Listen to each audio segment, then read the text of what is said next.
ಕುದುರೆ ಕತ್ತಿನಲ್ಲಿ ಗಂಟೆಗಿಲ್ಕಿ ಸದ್ದು ಜಿಂಗಿ ಚಕ್ಕ ಜಿಂಗಿ ಜಿಂಗಿ ಚಕ್ಕ ಬಾಳ ಬುತ್ತಿಯಲ್ಲಿ ತುತ್ತು ಮೂಸ ಬ್ಯಾಡ ಹಿಂಗು ತಕ್ಕ ಅದ್ನ ಹಂಗು ತಕ್ಕ ಜಿಂಗಿ ಚಕ್ಕ ಜಿಂಗಿ ಜಿಂಗಿ ಚಕ್ಕ ಹಿಂಗು ತಕ್ಕ ಅದ್ನ ಹಂಗು ತಕ್ಕ ಜಿಂಗಿ ಚಕ್ಕ ಜಿಂಗಿ ಜಿಂಗಿ ಚಕ್ಕ ಹಿಂಗು ತಕ್ಕ ಅದ್ನ ಹಂಗು ತಕ್ಕ ಟೊಂಗೆ ಮ್ಯಾಲಿನ ಮಂಗನ ವಂಶದ ಬಳ್ಳಿಯ ಒಂದೊಂದು ಹೂವು ನಾವು ಟಾಂಗ ಓಡಿಸೋ ಭಗವಂತನಿಗೆ ದಿಕ್ಕು ತಪ್ಪಿಸುವ ಮಂದಿ ನಾವು ನಮ್ಮ ಹಾರಾಟಕ್ಕೆ ಬಂಡಿಯ ಕೀಲೆ ಲೂಸಾಗಿ ಹೋಗೈತೆ ನಾವು ಹೊಂಟಿರುವ ರಸ್ತೆಯ ಡಾಂಬರು ಪೀಸಾಗಿ ಹೋಗೈತೆ ಜಿಂಗಿ ಚಕ್ಕ ಜಿಂಗಿ ಜಿಂಗಿ ಚಕ್ಕ ಹಿಂಗು ತಕ್ಕ ಅದ್ನ ಹಂಗು ತಕ್ಕ ಜಿಂಗಿ ಚಕ್ಕ ಜಿಂಗಿ ಜಿಂಗಿ ಚಕ್ಕ ಹಿಂಗು ತಕ್ಕ ಅದ್ನ ಹಂಗು ತಕ್ಕ ಬದುಕೊಂದು ಜಟಕ ಬಂಡಿ ಹಾರ್ಕೊಂಡು ಹೋಗ್ರಪ್ಪ ರಸ್ತೆಯ ಗುಂಡಿ ಬದುಕೊಂದು ಜಟಕ ಬಂಡಿ ಹಾರ್ಕೊಂಡು ಹೋಗ್ರಪ್ಪ ರಸ್ತೆಯ ಗುಂಡಿ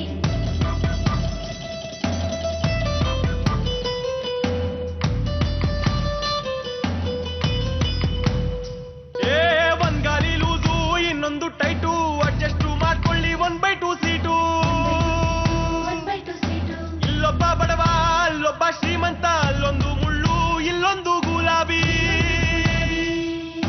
ಇವ್ನ್ಯಾರೋ ಕಳ್ಳ ಅವ್ನ್ಯಾರೋ ಒಳ್ಳೆವ್ನು ಇಲ್ಯಾವ್ದೋ ಸಂಸಾರ ಅಲ್ಯಾವ್ದೋ ಕಳ್ಳಾಟ ಎಲ್ಲಾನು ಸರಿಯಾಗೆ ಐತೆ ಇನ್ಯಾವ್ದೋ ಒಂದು ನೆಟ್ಟಾಗಿಲ್ಲ ಎಲ್ಲಾನು ನೆಟ್ಟಾಗೆ ಇದ್ರೆ ಅದು ಒಂದು ಜೀವನಾನೇ ಅಲ್ಲ ಬದುಕೊಂದು ಜಟಕ ಬಂಡಿ ಹಾರ್ಕೊಂಡು ಹೋಗ್ರಪ್ಪ ರಸ್ತೆಯ ಗುಂಡಿ ಬದುಕೊಂದು ಜಟಕ ಬಂಡಿ ಹಾರ್ಕೊಂಡು ಹೋಗ್ರಪ್ಪ ರಸ್ತೆಯ ಗುಂಡಿ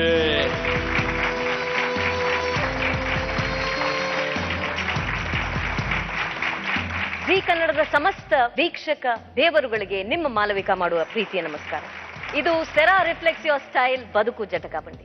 ಪ್ರಿಯ ವೀಕ್ಷಕರೇ, ನಾವು ಸೆರಾ ರಿಫ್ಲೆಕ್ಸಿಯೋ ಸ್ಟೈಲ್ ಬದುಕು ಜಟಕಾ ಬಂಡಿಯಲ್ಲಿ ಪ್ರತಿ ವಾರ ನಾನಾ ವಿಷಯಗಳನ್ನ ವಿಶ್ಲೇಷಣೆ ಮಾಡೋದೊಂದಿಗೆ ಅನೇಕ ಕಥೆಗಳನ್ನ ಕೂಡ ಚರ್ಚೆ ಮಾಡ್ತೀವಿ. ಇವು ನಿಜ ಬದುಕಿನ ಕಥೆಗಳು, ನಿಜ ಜೀವನದ ಕಥೆಗಳು.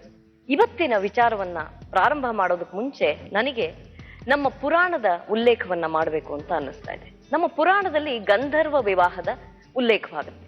ಗಂಧರ್ವ ವಿವಾಹ ಅಂದ್ರೆ ಏನು?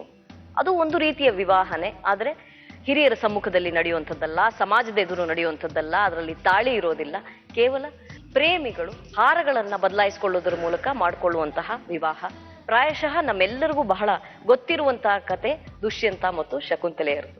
ಈ ವಿಚಾರವನ್ನ ಯಾಕೆ ಹೇಳ್ತಾ ಇದ್ದೀನಿ ಅಂದ್ರೆ, ಸಮಾಜದ ಎದುರು ಯಾವುದೇ ಒಂದು ಸಂಬಂಧಕ್ಕೆ ಒಂದು ಅಧಿಕೃತವಾದ ಮನ್ನಣೆ ಸಿಗದೆ ಇದ್ದಾಗ ಆ ಸಂಬಂಧ ಏನಾಗಬಹುದು, ಆ ಸಂಬಂಧ ಉಳಿಯೋದಕ್ಕೆ ಸಾಧ್ಯನಾ? ಇವತ್ತಿನ ಜೀವನದಲ್ಲಿ ಲಿವಿಂಗ್ ಇನ್ ಅನ್ನುವಂತಹ ಒಂದು ಹೊಸ ರೀತಿಯ ಸಂಬಂಧ ನಮ್ಮ ಯುವಕರ ಮಧ್ಯೆ, ಯುವತಿಯರ ಮಧ್ಯೆ ಇದೆ.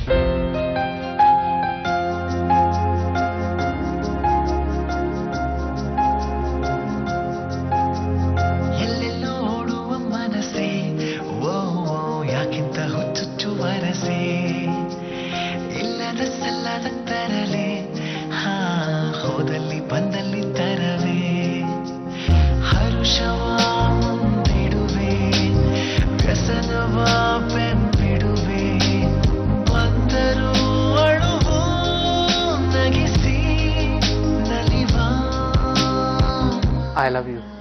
Me too. ಎಲ್ಲೆಲ್ಲೋಡುವ ಮನಸ್ಸೇ ಓ ಯಾಕಿಂತ ಹುಚ್ಚುಚ್ಚು ವರಸೆ ಇಲ್ಲದ ಸಲ್ಲದ ತರಲೆ ಹೋದಲ್ಲಿ ಬಂದಲ್ಲಿ ತರವೇ. ಇವರಿಬ್ಬರಿಗೂ ಮದುವೆ ಆಗಿಲ್ಲ, ಆದ್ರೆ ಜೊತೆಯಾಗಿ ಒಂದೇ ಮನೆಯಲ್ಲಿ ವಾಸ ಮಾಡ್ತಾರೆ. ಇಬ್ಬರು ದುಡಿತಾರೆ.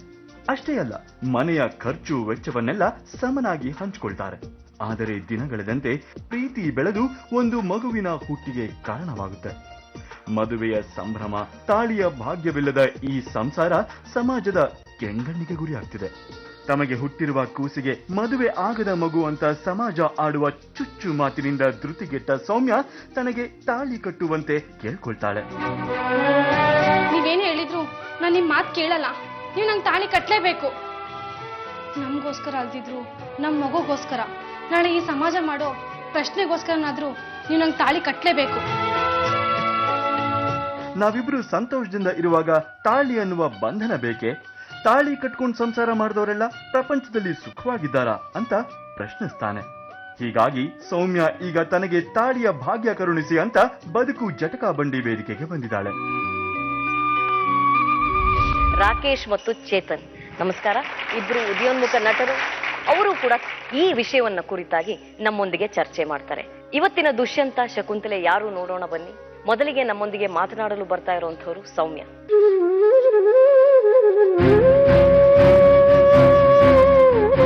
ಯಾವ ಊರಿನವರು ಸೌಮ್ಯ ನೀವು? ನಾವು ಬೆಂಗಳೂರವರು. ತಂದೆ ತಾಯಿ ಎಲ್ಲಮ್ಮ? ತಂದೆ ತಾಯಿ ಊರಲ್ಲಿದ್ದಾರೆ. ಕೆಲಸ ಮಾಡ್ತೀರಾ ಸೌಮ್ಯ? ಹೌದು. ಎಲ್ಲಿ ಕೆಲಸ ಮಾಡ್ತೀರಾ? ಕಾಲ್ ಸೆಂಟರ್ ಅಲ್ಲಿ ಕೆಲಸ ಮಾಡ್ತಾ ಇದ್ದೀನಿ. ಕೆಲಸ ಮಾಡ್ತೀರಿ. ಓಕೆ. ಎಲ್ಲಿ ಮೀಟ್ ಮಾಡಿದ್ದು ನಿಮ್ಮ ಹಸ್ಬೆಂಡ್ ಅಂತ ಹೇಳೋಕ್ಕಾಗಲ್ಲ, ನಿಮ್ಮ ಫ್ರೆಂಡ್ಸ್ ನ ಎಲ್ಲಿ ಮೀಟ್ ಮಾಡಿದ್ರಿ? ನಾವು ಕೆಲಸ ಮಾಡತ್ತವನೇ ಮೀಟ್ ಮಾಡಿದ್ದು. ಓಕೆ. ಅವರು ನಮ್ಮನ್ನ ತುಂಬಾ ಇಷ್ಟಪಟ್ರು, ನಾವು ಇಷ್ಟಪಟ್ಟಿದ್ದೋ. ಬಟ್ ನಾನು ಹೇಳಲಿಲ್ಲ, ಅವರೇ ನಮಗ್ ಪ್ರಪೋಸ್ ಮಾಡಿದ್ರು. ಎಷ್ಟು ವರ್ಷ? 5 ವರ್ಷದ ಹಿಂದೆ. ಓಕೆ. ಆಮೇಲಿಂದ ಲಿವಿಂಗ್ ಟುಗೆದರ್ ತರ ಇರೋಣ, ಆಮೇಲೆ ಇಷ್ಟ ಆದ್ರೆ ಮದ್ವೆ ಆಗೋಣ ಅಂತ ಹೇಳಿದ್ರು. ಸರಿ ಅಂತ ನಾವು ಒಪ್ಕೊಂಡು. ತಂದೆ ತಾಯಿ ಗೊತ್ತಿದ್ದು ಇಂತಹ ಒಂದು ಸಂಬಂಧಕ್ಕೆ ನೀವು ಒಪ್ಕೊಂಡ್ರ ಹೇಗೆ? ಸ್ವಲ್ಪ ಮನೇಲಿ ಜಗಳ ಆಯ್ತು. ಆದ್ರೂ ನಮ್ಮ ಭವಿಷ್ಯ ಮುಂದೆ ನೋಡ್ಬೇಕು ಅಂದ್ಬಿಟ್ಟು ನಾನು ಅವ್ರ ಮೇಲೆ ಪ್ರೀತಿ ಇದ್ದಿದ್ರಿಂದ ನಾನು ಬಂದ್ಬಿಟ್ಟೆ. Okay okay. ಈಗ ತಂದೆ ತಾಯಿ ಜೊತೆ ಹೇಗಿದೆ ಸಂಬಂಧ? ಇದೆಯಾ? ಆತರ ಏನಿಲ್ಲ. ಇಲ್ಲ ಇಲ್ಲ. Okay okay. ಅವ್ರು ಇನ್ನೂ ಸ್ವೀಕರಿಸಿಲ್ಲ? ಇಲ್ಲ. ಒಟ್ಟಿಗೆ ಬದುಕೋಕ್ ಪ್ರಾರಂಭ ಮಾಡಿದ್ರಿ. ಎಷ್ಟು ವರ್ಷ ಆಯ್ತು? 5 ವರ್ಷ ಆಯ್ತು. 5 ವರ್ಷ. ಬೆಂಗಳೂರಿನಲ್ಲೇ ಇಬ್ರು ಕೆಲಸ ಮಾಡ್ತೀರಿ? ಹೌದು. ಇವಾಗಿಲ್ಲ, ನಾನು ಮೊದ್ಲು ಕೆಲಸ ಮಾಡ್ತಾ ಇದ್ದೆ. ಓಕೆ. ಲಿವಿಂಗ್ ಟುಗೆದರ್ ಬಂದ್ಮೇಲೆ ನಾನು ಮನೇಲೆ ಇರ್ತಾ ಇದ್ದೀನಿ, ಹೌಸ್ ವೈಫ್. ಅವ್ರು ಕೆಲ್ಸಕ್ಕೆ ಹೋಗ್ತಾ ಇದಾರೆ. ಇದಕ್ ಮುಂಚೆ ಈ ತರದ್ ಕೇಳಿದ್ರ? ನಿಮ್ ಫ್ರೆಂಡ್ಸ್ ಎಲ್ಲ ಮಾಡ್ತಾರ ಹಾಗೆ? ಆತರ ಯಾವ್ದು ಕೇಳಿ. ಮತ್ ಹೇಗೆ ಧೈರ್ಯ ಹೇಗ್ ಮಾಡು? ನಮ್ಮ ಮೇಲೆ ನಮ್ಗೆ ನಂಬಿಕೆ ಇತ್ತು. ಅವ್ರು ನನ್ನನ್ ಚೆನ್ನಾಗ್ ನೋಡ್ಕೊಂತಾರೆ, ಮುಂದಕ್ ಚೆನ್ನಾಗ್ ಬಾಳಿಸ್ತಾರೆ ಅನ್ನೋ ನನಗ್ ನಂಬಿಕೆ ಇತ್ತು. ಸೊ ಹಾಗಾಗಿ ನಾನು ಒಪ್ಕೊಂಡೆ ಅಷ್ಟೇ. ಮಕ್ಳಿದಾರಮ್ಮ? 1.5 ವರ್ಷದ ಮಗು ಇದೆ. 1.5 ವರ್ಷದ ಮಗು ಇದೆ. ಮದ್ವೆ ಅಂತ ಆಗ್ಬೇಕು ಅಂತ ಅನ್ನಿಸ್ಲಿಲ್ವಾ ಇಬ್ರಿಗೂ? ಅವಾಗ ಅನ್ನಿಸ್ಲಿಲ್ಲ. ಏನೋ ನಮ್ ಮಧ್ಯೆ ನಂಬಿಕೆ ಇದೆ, ನಾವು ಬಾಳ್ತೀವಿ ಅಂತ ಇತ್ತು. ಇವಾಗ ಮಗು ಆಗಿದೆ, ಮಗು ಆದ್ಮೇಲೆ ಮದ್ವೆ ಆಗ್ಬೇಕು ಅಂತ ನನ್ಗೆ ಅನಿಸ್ತಾ ಇದೆ. ಬರೀ ಹುಡುಗ ಹುಡುಗಿ ಇದ್ದಾಗ ಅದರ ಅಗತ್ಯ ಹೆಚ್ಚಿರೋದಿಲ್ಲ, ಮಗು ಆದಾಗ ಹೆಚ್ಚಿದೆ ಅಂತ ಅನ್ಸುತ್ತಾ, ಅಥವಾ ನಿಮಗೆ ಅದು ಬೇಕು ಅಂತ ಅನ್ನಿಸ್ತಾ ಇದೆ? ನಮಗೆ ಅಂತ ಅಲ್ಲ, ನಾವಿರೋದು ಸಮಾಜದ ಮಧ್ಯೆ, ಸಮಾಜಕ್ಕೂ ಎದುರ್ಬೇಕಲ್ವಾ. ಸೊ ಹಾಗಾಗಿ ಹೊರಗಡೆ ಎಲ್ಲಾದ್ರೂ ಹೋದ್ರೆ, ಮಗು ನೆತ್ಕೊಂಡು ಹೋದ್ರೆ ನೋಡ್ ನಿಮ್ದ ಮಗು ಅಂತಾರೆ. ಹೌದು ಅಂದ್ರೆ ಕತ್ತಲ್ ತಾಳಿ ಇಲ್ಲ, ಕಾಲಲ್ಲಿ ಕಾಲುಂಗ್ರ ಇಲ್ಲ, ನಿಮ್ಗೆ ಹೆಂಗ್ ಮಗು ಆ ತರ ಎಲ್ಲ ಕೇಳ್ತಾರೆ. ಮತ್ತೆ ಬೇರೆಯವರು ಕೆಟ್ಟ ದೃಷ್ಟಿಲೆಲ್ಲ ನೋಡ್ತಾರೆ. ಅದಕ್ಕೋಸ್ಕರ ಕೇಳ್ತಾರೆ. ಓಕೆ. ಅವ್ರ ಹೆಸರೇನಮ್ಮ? ಅವ್ರ ಹೆಸರು ಪ್ರವೀಣ್ ಅಂತ. ಬಂದಿದಾರ? ಹಾ ಬಂದಿದ್ದಾರೆ. ಪ್ರವೀಣ್ ಅವ್ರನ್ನ ಕಳಿಸು.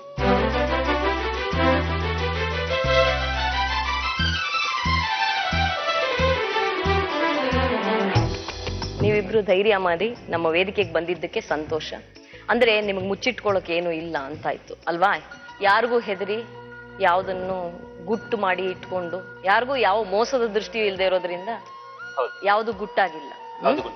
Okay okay. ಸೌಮ್ಯ ಹೇಳಿದ್ದನ್ನ ನೀವು ಕೇಳಿದ್ರ? ಈಗ ಮದುವೆ ಮಾಡ್ಕೊಳ್ಳೋ ಅಗತ್ಯ ಇದೆ ಅಂತ ಅನ್ನಿಸ್ತಾ ಇದೆ ಅವ್ರಿಗೆ, ನಿಮ್ಗೆ ಏನ್ ಅನ್ಸುತ್ತೆ? ಮೇಡಮ್, ನಾನು ಹೇಳೋದೇನು ಅಂದ್ರೆ, ಯಾರೋ ಅಪ್ಪಾಕದ ಆಲದ ಮರ ಅಂತ ಯಾವ್ದೋ ಒಂದಕ್ಕೆ ಕಟ್ಟು ಬಿದ್ದು ಅದಕ್ಕೆ ಅದನ್ನ ನೇತು ಹಾಕೊಂಡು ಇರೋದು ಬೇಡ. ಇವತ್ತಿನ ಸಂಪ್ರದಾಯ ಎಷ್ಟು ಮುಂದುವರೆದಿದೆ ಗೊತ್ತಾ? ಇವತ್ತು ತಾಳಿದ್ರೆ ಮಾತ್ರ ನಾವು ಮದುವೆ ಆಗಿದ್ದೀವಿ ಅಂತ ಕೆಲವರು ಮಾತ್ರ ಹೇಳ್ತಾರೆ, ಕೆಲವರು ವಾದ ಇದೆ. ಬಟ್ ಇವ್ರು IT ಕಂಪ್ನಿ ವರ್ಕ್ ಮಾಡಿ ಕೂಡ ಎಷ್ಟೊಂದು ಡೆವಲಪ್ಮೆಂಟ್ ಕಂಟ್ರಿ ಇದ್ರು ಕೂಡ ತಾಳಿ ಹಾಕ್ಬೇಕು, ಅದು ಒಂದು ಚಿನ್ನದ ಪೀಸ್ ಒಂದಿಷ್ಟು ತಾಳಿ ಇದ್ರೆ ಹಾಕ್ಬೇಕು. ಬಟ್ ನಾವು ಚೆನ್ನಾಗಿದ್ದೀವಿ, ಮಗು ಆಗಿದೆ, ಮಕ್ಕಳಾಗಿದೆ, ನಮ್ಗೆ ಪ್ರೀತಿ ಮಾಡಿ ಮದುವೆ ಆಗಿದ್ದೀವಿ, ಚೆನ್ನಾಗಿದೆ. ಸೊ ಅದ್ ಮಾಡ್ತಾ ಇದ್ರೆ, ಅವ್ರು ಚೆನ್ನಾಗಿ ನೋಡ್ಕೊಳ್ತಾ ಇದ್ರೆ, ಅವ್ರಿಗೆ ಏನ್ ಬೇಕು ಅದನ್ನ ಕೊಡಿಸ್ತಾ ಇದ್ದೀನಿ. ಭವಿಷ್ಯದಲ್ಲಿ ಅವ್ರಿಗೆ ಯಾವ್ದಾದ್ರು ಒಂದು ಹಿಡ್ಕೊಳಕ್ ಯಾವ್ದಾದ್ರು ಒಂದು ಸುರಕ್ಷತೆ ಬೇಕಿರುತ್ತಲ್ವಾ, ಅನ್ಸಲ್ವಾ? ಹೆಣ್ಮಗಳಾಗಿ ನಮಗನ್ಸುತ್ತಪ್ಪ, ಏನಾದ್ರೂ ಹೆಚ್ಚು ಕಮ್ಮಿ ಆಯ್ತು ನಾಳೆ ಏನು ಅನ್ನೋದು ಗತಿ ಅಲ್ಲ. ಒಂದು ಗಂಡ ಹೆಂಡತಿ ಸಂಬಂಧ ಅಂದ್ರೆ ಒಂದು ನಂಬಿಕೆ, ವಿಶ್ವಾಸ ಎಲ್ಲ. ನಿಜ. ತಾಳಿ ಕಟ್ಟಿದ್ರು ಬಿಟ್ಟು ಹೋಗ್ಬಿಡ್ಬೋದು, ಹೌದು, ಅದು ಸಾಧ್ಯ ಇದೆ, ನಾನು ಇಲ್ಲ ಅಂತ ಹೇಳೋದಿಲ್ಲ. ಆದ್ರೆ ಯಾವುದೋ ಒಂದು ನಂಬಿಕೆ ಅದನ್ನ ಒಂದು ವಸ್ತು ರೂಪದಲ್ಲಿ ಇರ್ಬೇಕು ಅಂತ ಅನ್ಸಲ್ವಾ? ಈಗ ಇದು ಎಲ್ಲಿಂದ ಬಂದಿರಬಹುದು? ನಾನ್ ಗಂಧರ್ವ ವಿವಾಹ ಅಂತ ಹೇಳಿದೆ, ನಮ್ಮದೇ ಇರಬಹುದೇನೋ ಸಂಪ್ರದಾಯ, ಅಥವಾ ಪಾಶ್ಚಿಮಾತ್ಯ ಅಂತ ಕೆಲವರು ಹೇಳ್ಬೋದು, ವಿದೇಶದಿಂದ ನಮಗ್ ಬಂದಿದೆ ಅಂತ. ವಿದೇಶದಲ್ಲೂ ಈ ಉಂಗ್ರ ಹಾಕೊಳ್ಳೋ ಅಭ್ಯಾಸ ಇದೆಯಲ್ಲ, ಚರ್ಚ್ ಹೋಗಿ ಮದ್ವೆ ಆಗೋ ಅಭ್ಯಾಸ ಇದೆಯಲ್ಲ ಹಾಗಿದೆ. ಬಟ್ ಬರೀ ತಾಳಿನೇ ಹಾಕೋಬೇಕು ಅಂತ ಯಾಕೆ ಒತ್ತಿ ಯಾಕೆ ಹೇಳ್ತಾರೆ? ಇದನ್ನೇ ಯಾಕೆ ಹಾಕೋಬೇಕು ಅಂತ? ಅದಕ್ಕೆ ಅಷ್ಟೊಂದು ಮಹತ್ವ ಅಲ್ಲ. ಮದುವೆ ಅನ್ನೋದು ಒಂದು ಸಂಭ್ರಮದ ಇದು ಅಂತ ನಿಮ್ಗೆ ಅನ್ಸಲ್ವಾ? ಎಲ್ಲಾರನ್ನೂ ಕರಿಬಹುದು, ನಿಮ್ ಫ್ರೆಂಡ್ಸ್ನೆಲ್ಲ ಕರಿಬಹುದು, ಎಲ್ರಿಗೂ ಇದೆ ಇವಳೇ ನನ್ನ ಹೆಂಡತಿ ಅಂತ ಹೇಳ್ಕೊಳ್ಳುವ ಒಂದು ಸಂದರ್ಭ. ಸಮಾಜದ ಮುಂದೆ ಎಲ್ಲರಿಗೂ ಅದನ್ನ ಪ್ರದರ್ಶನ ಮಾಡ್ಕೊಳಕ್ಕೂ ಆಗತ್ತಲ್ವಾ? ಈಗಾಗಲೇ ಗೊತ್ತಾಗಿದೆ, ತುಂಬಾ ಜನಕ್ಕೆಲ್ಲರೂ ಕೂಡ ಗೊತ್ತಾಗಿದೆ, ನಾವಿಬ್ರು ಒಂದು ಸಂಬಂಧ ಇದೆ, ಮಗು ಇದೆ, ಅದಕ್ಕೆ ಸಾಕ್ಷಿಯಾಗಿ ಕೂಡ ಗೊತ್ತಾಗಿದೆ. ಬಟ್ ತಾಳಿನೇ ಹಾಕ್ಬೇಕು ಅಂತ. ಬಟ್ ಚೆನ್ನಾಗಿದ್ದೀವಿ ಅಲ್ಲ ಮೇಡಮ್, ಅಷ್ಟೇ ನನ್ನ ಕಾನ್ಸೆಪ್ಟ್. ಚೆನ್ನಾಗೇ ಇದ್ದಿರಲ್ಲ. ಸೌಮ್ಯ, ಇದುವರೆಗೂ ನಿಮ್ಗೆ ದುಃಖ ಪಡೋಕೆ ಅವ್ರು ಏನು ಕಾರಣ ಕೊಟ್ಟಿಲ್ಲ, ನೋವು ಬೇಜಾರು ಮಾಡಿಲ್ಲ. ಸಣ್ಣ ಪುಟ್ಟದ್ ಬಂದು ಹೋಗುತ್ತೆ, ಎಲ್ಲರ ಮಧ್ಯೆನೂ ಗಂಡ ಹೆಂಡತಿ ಮಧ್ಯೆನೂ ಇರುತ್ತೆ. ಆದ್ರೆ ಬಲವಾದ ಕಾರಣ ಅವರು ನಾಳೆ ದಿವಸ ನನ್ನ ಎಲ್ಲಾದ್ರೂ ಬಿಟ್ಟು ಹೋಗ್ಬಿಡ್ತಾರೆ ಅನ್ನೋ ಆ ತರದ ಭಯ ಏನೂ ಇಲ್ಲ ನಿಮ್ಗೆ? ಇಲ್ಲ. ಮತ್ತೆ ಯಾತಕ್ಕಾಗಿ? ನಾನು ಅವ್ರು ಬಿಟ್ಟೋಗ್ತಾರೆ ಅಂತಾನೂ ಅಲ್ಲ, ಏನೋ ನನ್ನ ಚೆನ್ನಾಗಿ ನೋಡ್ಕೊಂತ ಇಲ್ಲ ತಾಳಿ ಕಟ್ಟಿಲ್ಲ ಅಂದ್ರೆ ನನ್ನ ಬಿಟ್ಟೋಗ್ತಾರೆ ಅಂತಾನು ಏನಿಲ್ಲ. ನನ್ಗೇನ್ ಭಯ ಇಲ್ಲ, ಅವ್ರು ಚೆನ್ನಾಗಿ ನೋಡ್ಕೋತಾರೆ, ಲೈಫ್ ಲಾಂಗ್ ನನ್ನ ಜೊತೆ ಇರ್ತಾರೆ ಅಂತ ನನಗೆ ನಂಬಿಕೆ ಇದೆ. ಬಟ್ ಸಮಾಜಕ್ಕೆ ಎದುರ್ಬೇಕಲ್ವಾ? ಸಮಾಜಕ್ಕೋಸ್ಕರ ನಾನು ಕೇಳ್ತಾ ಇದೀನಿ. ಯಾಕೆಂದ್ರೆ ನಾವು ಕಾಡಲಿಲ್ಲ, ನಾವಿರೋದು ಜನರ ಮಧ್ಯ. ನಾವ್ ಪ್ರತಿದಿನ ಜನರ ಮಧ್ಯ ಇರ್ಬೇಕು. ಅವ್ರು ಕೇಳೋ ಪ್ರಶ್ನೆಗಳಿಂದ ನನ್ ಮನ್ಸಿಗೆ ನೋವಾಗುತ್ತೆ. ನನ್ ಮನ್ಸನ್ನ ಅವ್ರು ಅರ್ಥ ಮಾಡ್ಕೊಂಡಿದ್ದಾರೆ. ನನ್ ಮನ್ಸಿಗೆ ಬೇಜಾರಾಗುತ್ತಲ್ಲ ಹೊರಗಡೆ ಹೋದಾಗ ಪ್ರಶ್ನೆಗಳು. ಇಷ್ಟು ವರ್ಷಗಳು ನಾವು ಜೊತೆಲೇ ಇದ್ದೀವಿ. ಸೊ ಈಗ ಯಾಕೆ ಇವತ್ತು ಜನಗಳು ಯಾರೋ ಆಡ್ಕೊಳ್ತಾರೆ, ಅವ್ರೇನೋ ಮಾತಾಡ್ತಾರೆ ಅಂತ ನಾವ್ ಯಾಕೆ ಅವ್ರ ಬೆಲೆ ಕೊಡ್ಬೇಕು? ಎಷ್ಟು ಜನ ಎಷ್ಟು ಮಾತಾಡ್ತಾರೆ ಮೇಡಮ್. ಇವತ್ತು 1000 ಜನ ಸೇರಿ ಚಪ್ರ ಹಾಕಿ ಅವ್ರು ಹೇಳಿದ್ರು ಅಂದ್ರೆ ನೀವು ಸಮಾಜದಲ್ಲಿ ಬದುಕ್ತಾ ಇರೋದ್ರಿಂದ ಸಮಾಜವನ್ನ ಎದುರಿಸಬೇಕಾಗತ್ತೆ ಮತ್ತು ಸಮಾಜದ ಜೊತೆಗೆ. ಹೌದು, ಇವಾಗ ಎದುರಿಸೇ ಬಾಳ್ತಾ ಇದೀವಿ ಮೇಡಮ್ ಇವಾಗ. ಅಥವಾ ಅಪ್ಪ ಅಮ್ಮ ಒಪ್ಕೊಳ್ಳಿಲ್ಲ, ಬಟ್ ಆದ್ರೆ ನನಗೆ ಅವ್ರ ಮೇಲೆ ಪ್ರೀತಿ ಮಾಡಿದ್ದೆ. ನಿಮ್ ತಂದೆ ತಾಯಿಗೂ ಒಪ್ಪಿಗೆ ಇಲ್ವಾ? ನಿಧಾನವಾಗಿ ಒಪ್ಕೊಳ್ತಾ ಇದ್ದಾರೆ, ನಿಮ್ ತಂದೆ ತಾಯಿ ಹಂತಕ್ಕೆ ಬಂದಿದ್ದಾರೆ. ಸೊ ಇನ್ನೇನಿದೆ ಮೇಡಮ್? ಅವ್ರು ಹೇಳಲ್ವಾ ಮದ್ವೆ ಅಂತ ಆಗ್ಬಿಡಿ ಅಂತ? ಅವ್ರು ಹೇಳಿದ್ರು, ಬಟ್ ನಾನು ಹೇಳೋದಷ್ಟೇ. ಇವತ್ತು ನೀವು ನಿಮ್ಗೆ ಗೊತ್ತಿರ್ಬೋದು, 1000 ಜನ ಸೇರ್ತಾರೆ, ಒಂದು ತಾಳಿ ಕಟ್ತಾರೆ, ಎಷ್ಟೋ ಜನಗಳ ಸಾಕ್ಷಿ ಇರುತ್ತೆ ಅಲ್ಲಿ. ಬಟ್ ಎಷ್ಟು ದಿನ ಅದಿರುತ್ತೆ ಮ್ಯಾಮ್? ಮನಸ್ಸುಗಳು ಒಂದಾದ್ಮೇಲಿಂದ, ಮಾನಸಿಕವಾಗಿ ದೈಹಿಕವಾಗಿ ಒಂದಾದ್ಮೇಲೆ ಇನ್ನೇನಿದೆ ಮೇಡಮ್? ಚೆನ್ನಾಗಿದ್ದೀವಿ. ಏನಮ್ಮ ಈ ಆರ್ಗ್ಯುಮೆಂಟ್, ಕೌಂಟರ್ ಆರ್ಗ್ಯುಮೆಂಟ್ ಏನು? ಇಲ್ಲಿ ಯಾರಾದ್ರೂ ಮ್ಯಾಮ್ ಅವ್ರಿಗೆ ತಾಳಿ ಅಷ್ಟು ಕೇವಲ ಅದರಿಂದ ಒಂದು ರಿಲೇಶನ್ಶಿಪ್ ಇರುತ್ತೆ ಅಂತ ಅನ್ಸಲ್ಲ ಅಂದ್ರೆ ಸುಮ್ನೆ ತಾಳಿ ಕಟ್ಬಿಡ್ಲಿ. ಪಾಪ ಅವ್ರು ತುಂಬಾ ಪ್ರೀತಿ ಮಾಡ್ತಾರೆ ಅಂದ್ರೆ ಕಟ್ಬಿಡ್ಲಿ, ಅವ್ರಿಗೋಸ್ಕರ ಅವ್ರು ಅದ್ ಮಾಡ್ಬೋದು ಅಷ್ಟೇ. ಅದೊಂದು ಇದಿರ್ತಾರ, ಒಂದು ಜೆಸ್ಚರ್ ತರ, ಗಿಫ್ಟ್ ಕೊಟ್ಟಂಗ್ ಕೊಟ್ಬಿಡಿ, ಅವ್ರಿಗೆ ಸೆಕ್ಯೂರಿಟಿ ಇರುತ್ತೆ ಅಂತ. ಅಲ್ಲ, ಈಗಲೂ ಸೆಕ್ಯೂರಿಟಿಗೆ ನಾವು ಇದೀವಿ. ಈಗಲೂ ಕೂಡ ನಾನು ಇದ್ದೀನಿ. ನಮ್ಮ ಅಪ್ಪ ಅಮ್ಮ ಕೂಡ ಇವಾಗ ನಿಧಾನ ಒಪ್ಕೊಳ್ತಾ ಇದ್ದಾರೆ. ಅವ್ರ ಅಪ್ಪ ಅಮ್ಮ ಕೂಡ ಕನ್ವಿನ್ಸ್ ಆಗ್ತಾ ಇದ್ದಾರೆ. ಅಷ್ಟು ಕ್ಯಾಸ್ಟಿಸಮ್ ಏನೋ ಪ್ರಾಬ್ಲಮ್ ಇತ್ತು, ಬಟ್ ಇವಾಗೆಲ್ಲ they agree. So no, we are very happy. ನಿಮ್ಮಂತ ಹೆಣ್ಮಕ್ಳು ತುಂಬಾ ಜನ ಹೇಳ್ತಾ ಇರ್ತಾರೆ, ನನಗೆ ಇದೆಲ್ಲ ಇಷ್ಟ ಇಲ್ಲ, ನನಗೆ ಸ್ಟೈಲಿಶ್ಗೋಸ್ಕರ ಹಾಕೋತೀನಿ ಅಂತ. ಅದ್ರಲ್ಲಿ ಯಾವ ಬೆಲೆ ಕೊಡ್ತೀರಾ? ಅವ್ರ ಪ್ರಾಬ್ಲಮ್ ಏನಂದ್ರೆ ಅವ್ರು ಬೇರೆಯವ್ರು ಕೇಳ್ತಾರೆ ಮಗು ಹೆಂಗ್ ಬಂತು ಅಂತ. ಅದರ ಅವ್ರ ಕ್ಯಾರೆಕ್ಟರ್ ಆಗ್ಲಿ, ಅವ್ರ ಐಡೆಂಟಿಟಿ ಆಗ್ಲಿ, ಸಮಾಜದಲ್ಲಿ ಇರುವಾಗ, ಒಂದು ಗ್ರೂಪ್ ಅಲ್ಲಿ ಇರುವಾಗ ಅಥವಾ ಎಲ್ಲೋ ಒಂದ್ ಕಡೆ ಇರುವಾಗ ಬಿಟ್ಟಾಕ್ಬಿಡಕ್ ಆಗಲ್ಲ ಅನ್ಸುತ್ತೆ. ಸೊ ಅದೊಂದು ಐಡೆಂಟಿಟಿ ಕೊಡಕ್ಕೆ ಇವಾಗ ಎಲ್ಲ ಒಂದು ಇದಕ್ಕೆ ಒಂದು ಐಡೆಂಟಿಟಿ ಅಂತ ಏನಾದ್ರು ಒಂದು ಇರುತ್ತೆ. ಅವರ ನಡತೆ ಬಗ್ಗೆ ಪ್ರಶ್ನೆಗಳು ಉದ್ಭವ ಆಗ್ಬೋದು ಅಂತ. ಅವರೇ ಹೇಳಿದ್ರು ಈ ತರ ಹೆಂಗೆ ಅಂತ, ಆ ತರ ಇದ್ ಮಾಡ್ತಾರೆ, ಬೇರೆ ದೃಷ್ಟಿಲಿ ನೋಡ್ತಾರೆ ಅಂತ. ಸೊ ಅವ್ರಿಗೊಂದು ಐಡೆಂಟಿಟಿ ಕೊಡಕ್ಕೋಸ್ಕರ ನೀವು ತಾಳಿ ಒಂದು ಕುತ್ತಿಗೆಯಲ್ಲಿದ್ದಾಗ ಬೇರೆಯವರು ನೋಡೋ ದೃಷ್ಟಿ ಬೇರೆ ತರ ಇರುತ್ತೆ. ಅಂದ್ರೆ ಅವ್ರ ತಲೆಯಲ್ಲಿ ಯಾವುದೇ ರೀತಿಯ ಕೆಟ್ಟ ಯೋಚನೆಗಳು ಬರೋದಿಲ್ಲ. ಇನ್ನು ಎಲ್ಲರೂ ಪ್ರವೀಣ್ ಆಗಿಲ್ಲ, ಎಲ್ಲರೂ ಸೌಮ್ಯ ಆಗಿಲ್ಲ. ಇನ್ನು ಸ್ವಲ್ಪ ಸಂಪ್ರದಾಯ ಆ ತರದ ನಂಬಿಕೆಗಳು ಇನ್ನೂ ಇದೆ ಅಲ್ವಾ ನಮ್ಮ ಸಮಾಜದಲ್ಲಿ. ಅದನ್ನ ದುಷ್ಪ್ರಯೋಗ ಮಾಡ್ಕೊಂಡು ಅಂದ್ರೆ ಕೆಟ್ಟ ದೃಷ್ಟಿಯಲ್ಲಿ ನೋಡ್ಬೋದು ಅವ್ರನ್ನ ಅಂತ ನಾನು ಹೇಳ್ತಾ ಇರೋದು. ನೀವು ಅವಾಗಲೇ ಹೇಳಿದೆ, ಇಷ್ಟೊಂದು ಕಂಟ್ರಿ ಡೆವಲಪ್ ಆಗಿದೆ, ಇಷ್ಟೊಂದು ನಾಲೆಡ್ಜ್ ಎಲ್ಲ ಇದೆ, ಒಂದು IT ಇಂಡಸ್ಟ್ರಿ ಎಲ್ಲ ಈ ತರ ಇಷ್ಟೆಲ್ಲ ಡೆವಲಪ್ ಆಗಿದೆ. ಯಾಕಿನ್ನು ಹಳೆ ಸಂಪ್ರದಾಯಕ್ಕೆ ಅದಕ್ಕೆ ಹಳೆ ಸಂಪ್ರದಾಯ ಈ ರಿಸ್ಕ್ ಬೇಕಾ ಅಂತ? ರಿಸ್ಕ್ ಬೇಕಾ? ಬೇಜಾರ್ ಮಾಡ್ಕೊಂಬಿಡಿ. ನಾಳೆ ನಿಮ್ಗೆ ಆಕ್ಸಿಡೆಂಟ್ ಆಯ್ತು ಅಥವಾ ಹಾರ್ಟ್ ಅಟ್ಯಾಕ್ ಆಯ್ತು, ನೀವು ಹೇಗೋ ಅಕಸ್ಮಾತ್ ನೀವು ತೀರೋದ್ರೆ ಅನ್ಕೊಳ್ಳಿ, ನಾಳೆ ನಿಮ್ಮ ವೈಫು ನಿಮ್ಮ ಹತ್ರ ಇನ್ಶೂರೆನ್ಸ್ ಕ್ಲೇಮ್ ಮಾಡ್ಕೊಳಕೋ ಅಥವಾ ಅವ್ರ ಮಗುಗೆ ತನ್ನ ಪಿತ್ರಾರ್ಜಿತ ಆಸ್ತಿ ಕ್ಲೇಮ್ ಮಾಡ್ಕೊಳ್ಳೋದಕ್ಕೋ ಆಗೋದಿಲ್ಲ. ಯಾಕಂದ್ರೆ ಕಾನ್ಸ್ಟಿಟ್ಯೂಷನ್ ನನಗೆ ಗೊತ್ತಿರಾಗೆ ಎಲ್ಲೂ ಕೊಟ್ಟಿಲ್ಲ ಲಿವಿಂಗ್ ಟುಗೆದರ್ ರಿಲೇಶನ್ಶಿಪ್ ಇಂದ ನಾವು ತಂದೆ ಆಸ್ತಿನ ಅಥವಾ ತಂದೆಯವ್ರ ಇನ್ಶೂರೆನ್ಸ್ನ ತಗೊಬೋದು ಅಂತ. ಸೊ ಅಟ್ಲೀಸ್ಟ್ ನೀವು ಈ ಸೆಕ್ಯೂರಿಟಿಗೋಸ್ಕರ ಆದ್ರೂ ಸಂಪ್ರದಾಯ ನಂಬಿಕೆ ಯಾವುದೂ ಇಲ್ಲ. ಅದು ಏನೋ ಸುಮ್ಮನೆ ಒಂದು ನಾರ್ಮಲ್ ಒಂದು ಚಿನ್ನದ ಒಡವೆ ಚೈನ್ ಕೊಡ್ತೀರ ಅವ್ರಿಗೆ, ಹಾಗೆ ಒಂದು ಗಿಫ್ಟ್ ತರ ಹಾಕ್ಬಿಡಿ ಅಷ್ಟೇ, ಸಮಾಜಕ್ಕೋಸ್ಕರ ಆದ್ರೂ. ಕೆಲವೊಂದು ಭವಿಷ್ಯದಲ್ಲಿ ತೊಂದರೆಗಳು ಉಂಟಾದಾಗ ಅವರು ಎಲ್ಲಿ ಹೋಗ್ತಾರೆ, ಎಲ್ಲಿ ಸೆಕ್ಯೂರಿಟಿ ಅಂತ. ಈ ತರದ ಸಂಬಂಧಗಳಿರುವಂತವ್ರು ಇಬ್ಬರು ಒಟ್ಟಿಗೆ ಬದುಕ್ತಾ ಇದ್ದಾಗ ಹೆಂಡತಿಯ ಸ್ಥಾನದಲ್ಲಿ ಬದುಕುವಂತವರು, ಅಂದ್ರೆ ಹುಡುಗಿಗೆ ಹುಡುಗನ ಆಸ್ತಿಯಲ್ಲಿ ಪಾಲ್ ಕೇಳುವ ಹಕ್ಕಿದೆ ಅನ್ನೋದು ಈಚಿನ ಜಡ್ಜ್ಮೆಂಟ್ಸ್ ಅಲ್ಲಿ ನೆನ್ನೆನೂ ಒಂದು ಜಡ್ಜ್ಮೆಂಟ್ ಬಂದಿದೆ. ಹಾಗಾಗಿ ಅಂದ್ರೆ ಈ ತರದ ಸಂಬಂಧಗಳಿಗೆ ಕಾನೂನಿನ ರಕ್ಷಣೆ ಇದೆ. ಆ ಮಕ್ಕಳಿಗೂ ಕೂಡ ಮನ್ನಣೆ ಸಿಗುತ್ತೆ. ಅವ್ರು ಈಗಾಗಲೇ ಹೇಳಿದ ಹಾಗೆ ಅಕಸ್ಮಾತ್ ಸಮಥಿಂಗ್ ಹ್ಯಾಪನ್ಸ್, ದೆನ್ ವಾಟ್? ಅವರ ಭವಿಷ್ಯವೇನು? ನನ್ಗೆ ಕಾನ್ಫಿಡೆಂಟ್ ಇದೆ, ನನ್ನ ಪ್ರೀತಿ ನಾನು ಉಳಿಸ್ಕೊಳ್ತೀನಿ, ನನ್ನ ಪ್ರೀತಿನ ಬೆಳೆಸ್ಕೊಳ್ತೀನಿ. ಅಪ್ಪ ಅಮ್ಮನ ಎದುರಾಕೊಂಡು ನಾನು ಮದುವೆ ಆಗಿದ್ದೀನಿ ಅಂತಂದ್ರೆ ಅದ್ ತಾಲಿ ಅದಕ್ಕೆ ಅಷ್ಟೊಂದು ವ್ಯಾಲ್ಯೂ ನನ್ಗೆ ಗೊತ್ತಾಗ್ತಿಲ್ಲ. ಅದು ಅವ್ರನ್ನ ಅಷ್ಟೊಂದು ಪ್ರೀತಿ ಮಾಡ್ತೀನಿ ಅಂತ ಹೇಳಿದ್ರಿ, ಅವ್ರಿಗೆ ಸಮಾಜದಿಂದ ತಾಳಿ ಇಲ್ಲ, ಕಾಲುಂಗ್ರ ಇಲ್ಲ ಅಂದ್ರೆ ಚುಚ್ಚು ಮಾತುಗಳು, ನಾವು ಒಂದು ಸಮಾಜದ ಮಧ್ಯೆನೇ ಬದುಕಬೇಕು, ಆದ್ರಿಂದ ಚುಚ್ಚು ಮಾತುಗಳನ್ನೆಲ್ಲ ನಾವು ಅನುಭವಿಸ್ಬೇಕಾಗುತ್ತೆ ಅಂತ ಅವ್ರ ಬಾಯಿನಲ್ಲೇ ಬಂತು. ಹಾಗಾಗಿ ನೀವು ಅವ್ರಿಗಾದ್ರೂ ನೋಯಿಸ್ಬಾರ್ದು ಅನ್ನೋದಾದ್ರೆ, ಅವ್ರನ್ನ ಅಷ್ಟು ಪ್ರೀತಿ ಮಾಡೋದಾದ್ರೆ ನೀವು ತಾಳಿ ಕಟ್ಟಲೇಬೇಕು. ಇಲ್ಲ ಅಂದ್ರೆ ಅದಕ್ಕೆ ಒಂದು ಅರ್ಥ ಇರೋದಿಲ್ಲ. ನಿಮ್ಮಿಬ್ಬರ ಮಧ್ಯೆ ಮಾತ್ರ ಅರ್ಥ ಇರುತ್ತೆ ಅಷ್ಟೇ, ಸಮಾಜದ ಮಧ್ಯೆ ಅರ್ಥ ಇರೋಲ್ಲ. ಸಮಾಜ ಅಂದ್ರೆ ಯಾರು? ನೀವು ತಾನೆ. ನೀವು ಮಾತಾಡೋದು ನಿಲ್ಲಿಸಿ ಫಸ್ಟ್. ಸರಿ ಪ್ರವೀಣ್, ನೀವು ಇಷ್ಟು ವರ್ಷದಿಂದ ಮದುವೆ ಆದಾಗಿಂದ ನೀವು ಬೆಂಗಳೂರಲ್ಲಿ ಬಾಳ್ತಾ ಇದ್ರಿ, ಅಂದ್ರೆ ಸಿಟಿ ಏರಿಯಾದೊಳಗಡೆ ಬಾಳ್ತಾ ಇದೆಯಾ? ಸಿಟಿ ಏರಿಯಾದಲ್ಲಿ ಇರ್ಬೇಕಾದ್ರೆ ಪಕ್ಕದ ಮನೆಯವ್ರಿಗೆ ಗೊತ್ತಿರಲ್ಲ, ಪರಿಚಯ ಇರಲ್ಲ. ಅದೇ ನಾನು ನಿಮ್ಮಿಬ್ಬರಿಗೂ ಚಾಲೆಂಜ್ ಮಾಡ್ತೀನಿ, ಒಂದು ರೂರಲ್ ಏರಿಯಾಗೆ ಹೋಗ್ಬಿಟ್ಟು ನೀವು ಒಂದು ದಿನ ಅಲ್ಲಿ ಬಾಳ್ ತೋರಿಸಿ. ಸಂಪ್ರದಾಯ ಪ್ರಕಾರ ನೀವು ರೂರಲ್ಗೆ ಹೋದ್ರೆ ನಿಮ್ಗೆ ಯಾರು ಒಂದು ಗ್ಲಾಸ್ ನೀರು ಕೊಡಲ್ಲ, ನಿಮ್ಗೊಂದು ಅಕ್ಕಿ ಕಾಳು ಕಡಿಮೆ ಆದ್ರೆ ಕೊಡಲ್ಲ. ಯಾಕೆ ಹೇಳಿ? ಅಯ್ಯ ಅವ್ರಿಬ್ರು ಗಂಡ ಅಂತಿನಲ್ಲ, ನಾನೇ ಕೊಡ್ಬೇಕು ಅಂತಾರೆ. ಯಾಕಂದ್ರೆ ಇಟ್ ಈಸ್ ಇಂಡಿಯಾ, ಇದನ್ನ ಫಾರ್ವರ್ಡ್ ಆಗಿಲ್ಲ. ಅದಕ್ಕೋಸ್ಕರ ಆದ್ರೂ ನೀವು ನಮ್ಮ ಸ್ವಾಮಿ ಅವ್ರಿಗೆ ಒಂದು ಹಿಂದೂ ಸಂಪ್ರದಾಯ ಪ್ರಕಾರನೇ ಮದುವೆ ಆಗ್ಬೇಕು. ಇತ್ತೀಚೆಗೆ ಹಳ್ಳಿಲ್ ಕೂಡ ಅವೇರ್ನೆಸ್ ತುಂಬಾ ಚೆನ್ನಾಗಿದೆ, ಅವ್ರು ಕೂಡ ತುಂಬಾ ಚೆನ್ನಾಗಿ ಗೊತ್ತಾಗ್ಬಿಟ್ಟಿದೆ. ಸಿಟಿ ಅವ್ರಿಗಿಂತ ಹಳ್ಳಿಯವ್ರಿಗೆ ತುಂಬಾ ಚೆನ್ನಾಗಿ ಗೊತ್ತಾಗಿದೆ ಲಿಂಕ್ ಟುಗೆದರ್ ಅಂದ್ರೆ ಏನು.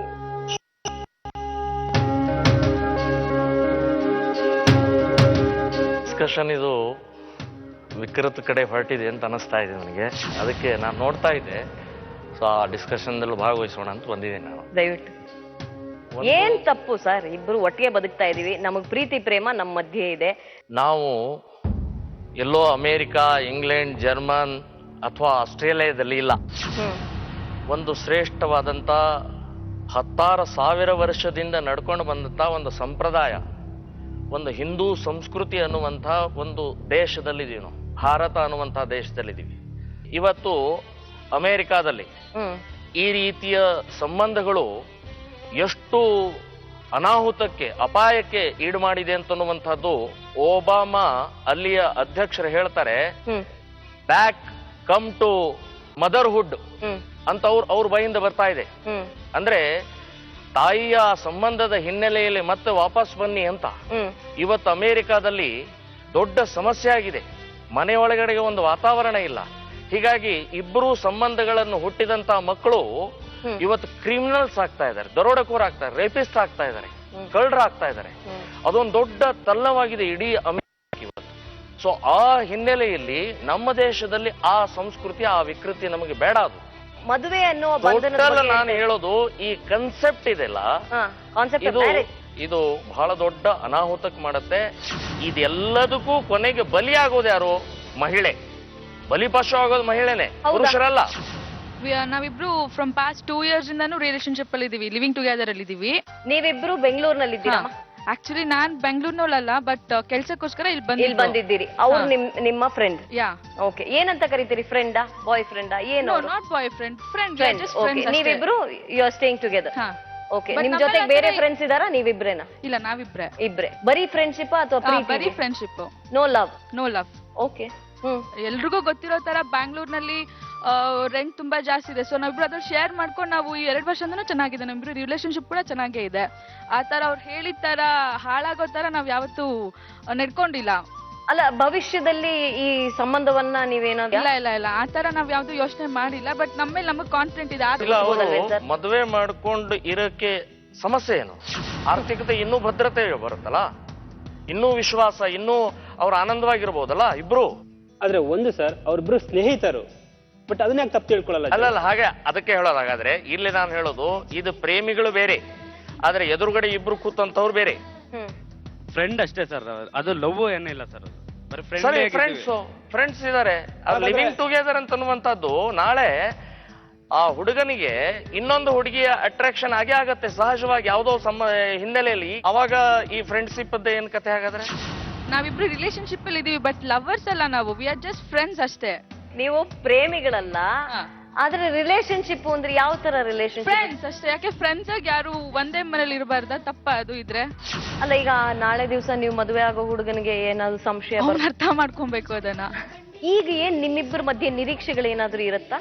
ಬೆಳಗ್ಗೆ ನೀನ್ ಮಾಡಿದ್ರೆ ಸಾಯಂಕಾಲ ನಾನ್ ಮಾಡ್ತೀನಿ, ನೀನ್ ಪಾತ್ರೆ ತೊಳೆದ್ರೆ ನಾನು ಕಸನೆಲ್ಲ ಒರೆಸ್ತೀನಿ. ಸೊ ಆತರ ಇಬ್ರು ಇವಾಗ ರೆಂಟಲ್ ಹ್ಯಾಕ್ ಡಿವೈಡ್ ಮಾಡ್ಕೊಂತಿದ್ವು, ಇದ್ರಲ್ಲೂ ಕೂಡ ಡಿವೈಡ್ ಮಾಡ್ಕೊಂಡ್ಬಿಡು. ಹುಡುಗ ಹುಡುಗಿ ಅಂತಲ್ಲ, ಯಾವ ಇಬ್ರು ಒಟ್ಟಿಗೆ ಒಂದ್ ಮನೆಯಲ್ಲಿ ಒಂದ್ ಸೂರ್ ನಡಿ ಬದುಕೋ ತುಂಬಾ ಕಷ್ಟ ಇದೆ. ಬಿಕಾಸ್ ಬೇರೆ ಬೇರೆ ಯೋಚನೆ ಧಾರೆಗಳಿರುತ್ತೆ, ಬೇರೆ ಬೇರೆ ಹಿನ್ನೆಲೆ ಇರುತ್ತೆ. ಮದುವೆ ಆದಾಗ ಒಂದು we are force to adjust. ಇದ್ರಲ್ಲಿ ಆ ತರದ್ದು ಇರಲ್ವಲ್ಲ? ಅಡ್ಜಸ್ಟ್ಮೆಂಟ್ಸ್ ಆ ತರ ಏನಿಲ್ಲ. ಇವಾಗ ಎಕ್ಸಾಂಪಲ್ ಮದ್ವೆ ಆದ್ರೇನೆ ಕೂಡ ಒಂದ್ ಹೆಂಡತಿ ಮನೆಗ್ ಲೇಟ್ ಆಗಿ ಬಂದ್ರೆ ಕ್ವಶನ್ ಮಾಡೋ ತರ ಇರುತ್ತೆ. ಬಟ್ ಇಲ್ಲ ಆ ತರ ಇಲ್ಲ. ನೀನ್ ಎಷ್ಟ್ ಗಂಟೆಗಾದ್ರೂ ಬಾ, ಎಷ್ಟ್ ಗಂಟೆಗಾದ್ರೂ ಹೋಗು, ಫೈನಲಿ ವಿ ಆರ್ ಗುಡ್. ನೋಡಿ, ಫೈನಾನ್ಸಿಯಲ್ ದೃಷ್ಟಿಕೋನ ಇಟ್ಟುಕೊಂಡು ಅವರಿಬ್ರು ಫ್ರೆಂಡ್ಸ್ ಆಗಿದ್ದಾರೆ. ಅವರಲ್ಲಿ ಭಾವನಾತ್ಮಕವಾಗಿ ಏನೂ ಇಲ್ಲ, ಸಂಬಂಧಗಳಿಲ್ಲ, ಏನೂ ಇಲ್ಲ. ನೀವು ಫೈನಾನ್ಸಿಯಲ್ ಹೌದಲ್ಲೋ, ಇನ್ನೊಂದು ಹುಡುಗಿ ಫ್ರೆಂಡ್ ಮಾಡ್ಕೊಂಡು ನಾವಿಬ್ರು ಶೇರ್ ಮಾಡ್ಕೊಳ್ಳೋಣ ಅಂತ ಯಾಕೆ ಮಾಡ್ಕೊಳ್ಳಿಲ್ಲ? ಆತರ ಯಾರಾದ್ರೂ ಬಂದ್ರೆ we are ready to accept that also. ಏನಾದ್ರೂ ಹೇಳ್ಬೇಕು ಅನ್ಕೊಂಡ್ರ? ಅವರು ಮೇಡಮ್ ಬೇಸಿಕಲಿ ನೀವು ಸಮಾಜಕ್ಕೆ ಹೆದರಿ ಅವ್ರನ್ನ ಮದ್ವೆ ಆಗ್ಬೇಕು ಅಂತ ಹೇಳ್ತಾ ಇದ್ದೀರಾ. ಸಮಾಜ ಇವತ್ ಮಾತಾಡತ್ತೆ, ನಾಳೆ ಮಾತಾಡತ್ತೆ, ಎಷ್ಟ್ ದಿನ ಮಾತಾಡತ್ತೆ ಸಮಾಜ? ಹಾಗಾದ್ರೆ ಮದ್ವೆ ಆಗಿ ತಾಳಿ ಕಟ್ಟಿರೋರ್ ಮಧ್ಯ ಏನಾದ್ರೂ ಆದ್ರೆ ಸಮಾಜ ಮಾತಾಡಲ್ವಾ? ಸೊ ನೀವಿಬ್ರು ಒಂದಾಗಿದ್ಮೇಲೆ ಜನ ನೂರಾರು ಮಾತಾಡ್ಕೊಳ್ತಾರೆ, ನೀವ್ಯಾಕೆ ತಲೆ ಕೆಡಿಸ್ಕೊಳ್ತೀರಾ ಅಂತ. ಹೌದು, ಅವ್ರ ವಿಶ್ವಾಸಕ್ಕೆ ನಾನು ಅವರಿಗೆ ಧನ್ಯವಾದ ಹೇಳ್ತಾ ಇದ್ದೀನಿ, ಅವರ ನಂಬಿಕೆ ವಿಶ್ವಾಸಕ್ಕೆ. ಆದರೆ ಅಷ್ಟೇ ವಿಶ್ವಾಸ ಈ ಸಹೋದರಿಯಲ್ಲಿ ಇಲ್ಲ. ಅವರು ಎಲ್ಲೋ ಒಂದು ಕಡೆಗೆ ಆತಂಕ ಆಗ್ತಾ ಇದೆ, ಮಗುವಿನ ಸಂಬಂಧಪಟ್ಟ ಹಾಗೆ, ಸಮಾಜದ ಸಂಬಂಧಪಟ್ಟ ಹಾಗೆ. ನಾಳೆ ಇನ್ನೇನೋ ಮುಂದೆ ಅನಾಹುತ ಆದರೆ ನನಗೆ ಯಾರು ಅನ್ನುವಂಥದ್ದು ಕೂಡ ಭಯ ಇದೆ. ಅವರು ಓಪನ್ ಆಗಿ ಹೇಳ್ತಾ ಇಲ್ಲ. ಆದರೆ ಒಂದು ನಾನು ಪ್ರಾರಂಭಕ್ಕೇ ಹೇಳಿದೆ, ನಮ್ಮ ದೇಶ, ನಮ್ಮ ಸುತ್ತಮುತ್ತಲಿನ ಸಮಾಜ ಎಲ್ಲವೂ ಕೆಟ್ಟದ್ದನ್ನೇ ಮಾತಾಡೋದಿಲ್ಲ, ಒಳ್ಳೇದೂ ಇರುತ್ತೆ, ನಮಗೆ ಸಹಕಾರನೂ ಕೊಡುತ್ತೆ. ನಾವು ಅವ್ರು ಬಹಳ ಚೆನ್ನಾಗಿ ಹೇಳಿದ್ರು, ನಾವು ಕಾಡಿನಲ್ಲಿಲ್ಲ, ನಾವು ಸಮಾಜದಲ್ಲಿ, ಊರಲ್ಲಿ, ಸಿಟಿಯಲ್ಲಿ ಇದ್ದೀವಿ, ಸುತ್ತಲೂ ಜನ ಇದ್ದಾರೆ, ಮನೆಗಳಿದ್ದಾವೆ. ಸೊ ಇಂತಹ ಸಮಾಜದಲ್ಲಿ ಹೇಗೆ ಇದೆ ಹಾಗೆ ಬದುಕುವಂತಹದ್ದು ಆನಂದ ಸಿಗುತ್ತೆ.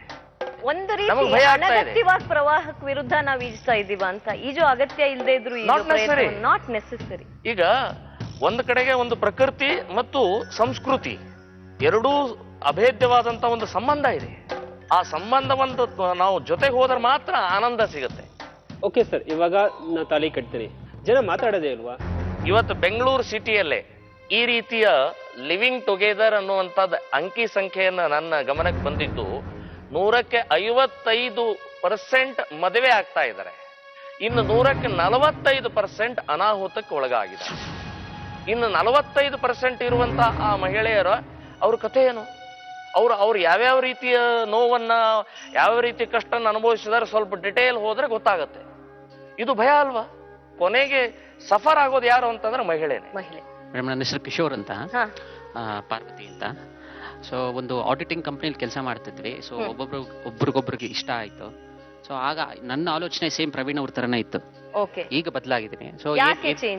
ಸೊ ಜೊತೆಲಿದ್ದಾಗ 3 ವರ್ಷ ಜೊತೆಲಿದ್ದೀವಿ ಈವರೆಗೂ. 6 ತಿಂಗಳಿಂದ ಮದುವೆ ಆಗಿದ್ದೀವಿ. ಆ ಮದುವೆ ಆಗೋದಕ್ಕೆ ಕಾರಣ ಏನಂದ್ರೆ ನನ್ನಲ್ಲಿ ಪ್ರೀತಿ ಅನ್ನೋದು ತುಂಬಾ ಬೆಳೀತು. ಸೊ ಆಗ ಅನ್ಕೊಂಡೆ ಪೊಸೆಸಿವ್ನೆಸ್ ಅನ್ನೋದು ಬಂತು. ಇವ್ರು ನನ್ನ ಸ್ವಂತ ಬೇರೆ ಯಾರು ನೋಡಬಾರ್ದು, ಇಲ್ಲ ಆ ದೃಷ್ಟಿಲಿ ನೋಡಬಾರ್ದು, ಆ ಥರ ಅನ್ನಿಸ್ತಾ ಇತ್ತು. ಸೊ ಆಲೋಚನೆಯಲ್ಲಿ ಇವಾಗ ನನ್ನ ಸ್ವಂತ ಅನ್ನೋದಕ್ಕೆ ಒಂದೇ ಒಂದು ಕಾರಣ ಏನು, ತಾಳಿ. ನಮ್ಮ ಕಲ್ಚರ್ ಅಲ್ಲಿ ಇರೋದು ತಾಳಿ ಅಂದ್ರೆ ಇವರು ಅವರ ಧರ್ಮ ಪತ್ನಿ ಅಂತ ಹೇಳೋ ಒಂದು ಮಾತು.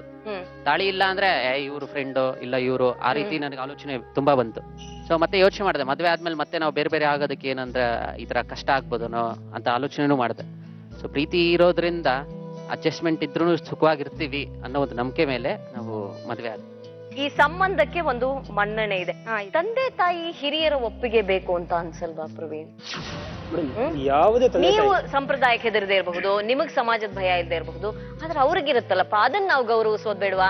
ನಮ್ಗ್ ಊಟ ಹಾಕಿ ವಿದ್ಯಾಭ್ಯಾಸ ಕೊಟ್ಟು ಬೆಳೆಸಿ ದೊಡ್ಡವ್ರ ಮಾಡಿ ಸಮಾಜದ ಮುಂದೆ ನಿಲ್ಸಿದಾರಲ್ಲ, ಅವ್ರಿಗೆ ಒಂದು ಸಣ್ಣ ಕೃತಜ್ಞತೆಯನ್ನ ಸಲ್ಲಿಸುವ ರೂಪದಲ್ಲಿ ಅವರ ಇಷ್ಟವನ್ನ ನಾವು ಪೂರೈಸಬಹುದಲ್ವಾ? ಮೇಡಮ್, ತಂದೆ ತಾಯಿಗಳು ನಮ್ಗೆ ಏನ್ ಬೇಕಾದ್ರೂ ಕೊಡಿಸ್ತಾರೆ, ಎಷ್ಟು ಬೇಕಾದ್ರೂ ಓದಿಸ್ತಾರೆ, ಎಷ್ಟು ಹಣ ಬೇಕಾದ್ರೂ ಕೊಡ್ತಾರೆ. ಬಟ್ ಪ್ರೀತಿ ವಿಷಯದಲ್ಲಿ ಮಾತ್ರ ಸ್ವಲ್ಪ ಹಿಂದೇಟ್ ಆಗ್ತಾರೆ. ಬಟ್ ಕೊನೆಗೆ ಅವ್ರು ಅಗ್ರಿ ಕೂಡ ಆಗ್ತಾರೆ. ತುಂಬಾ ಇದ್ದಾರೆ. ನೀವು ಅವರನ್ನು ಒಪ್ಸೋ ಪ್ರಯತ್ನದಲ್ಲಿ ಇದ್ದೀರಾ? ಖಂಡಿತ ಅಗ್ರಿ ಆಗ್ತಾ ಇದ್ದಾರೆ. ನಮ್ ಗಂಡ ಈಗ ನಮ್ಮನ್ನ ಅರ್ಥ ಮಾಡ್ಕೊಂಡು ತಾಳಿ ಕಟ್ಟಿದ್ದಾರೆ, ನಮ್ಗೆ ಯಾವ್ದೇ ಸಂಶಯ ಇಲ್ಲ. ಅದೇ ತರ ಅವ್ರು ಯಾಕೆ ಕಟ್ಬಾರ್ದು? ಅದಕ್ಕೆ ಮುಂಚೆ ಏನಾದ್ರು ಸಂಶಯ ಇತ್ತಾ? ಅದಕ್ಕೆ ಮುಂಚೆನೂ ಏನು ಸಂಶಯ ಇಲ್ಲ. ಆದ್ರೂ ಸಮಾಜಕ್ಕೆ ಎದುರ್ತಾ ಇದ್ದೀರಾ? ಚುಚ್ಚುಮತಗಳು ಎದುರ್ತಾ ಇದ್ದೀರಾ? ಇಲ್ಲ, ಎದುರ್ತಾ ಇರ್ಲಿಲ್ಲ. ಸಮಾಜದ ಚುಚ್ಚುಮತ, ಆಕೆಗೆ ಸುರಕ್ಷತೆ ಇರ್ಲಿ ಅಂತ ತಾಳಿ ಅಂತ ಒಂದು ಕುತ್ತಿಗೆ ಮೇಲೆ ಬಿದ್ದ ಮೇಲೆ ಯಾರ ಕೆಟ್ಟ ದೃಷ್ಟಿಯೋ ಅವಳ ಮೇಲೆ ಬೀಳಲ್ಲ ಅನ್ನೋ ಒಂದು ಧೈರ್ಯ ಅಷ್ಟೇ. ಸಿಂಪಲ್. ಚೇತನ್ ಸುಮ್ನೆನೆ ಇದ್ದೀರಲ್ಲ, ಲಿವಿಂಗ್ ಇನ್ ರಿಲೇಶನ್ಶಿಪ್ ಆ ತರ ಸಿಚುವೇಶನ್ ಬಂದ್ರೆ? ಇಲ್ಲ, I would not get into a live in relationship. I would directly say would you marry me? Full risk ತಗೊಂಡ್ಬಿಡ್ತೀರಿ ಒಂದೇ ಸಮನೆ. ರಿಸ್ಕ್ ಅಂತ ಅಲ್ಲ, ದಿವಸ ದೊಡ್ಡ ಲೈಫ್ ರಿಸ್ಕ್ ಅಲ್ಲಿ ಇದೆ. ಅದು ಪರವಾಗಿಲ್ವಾ?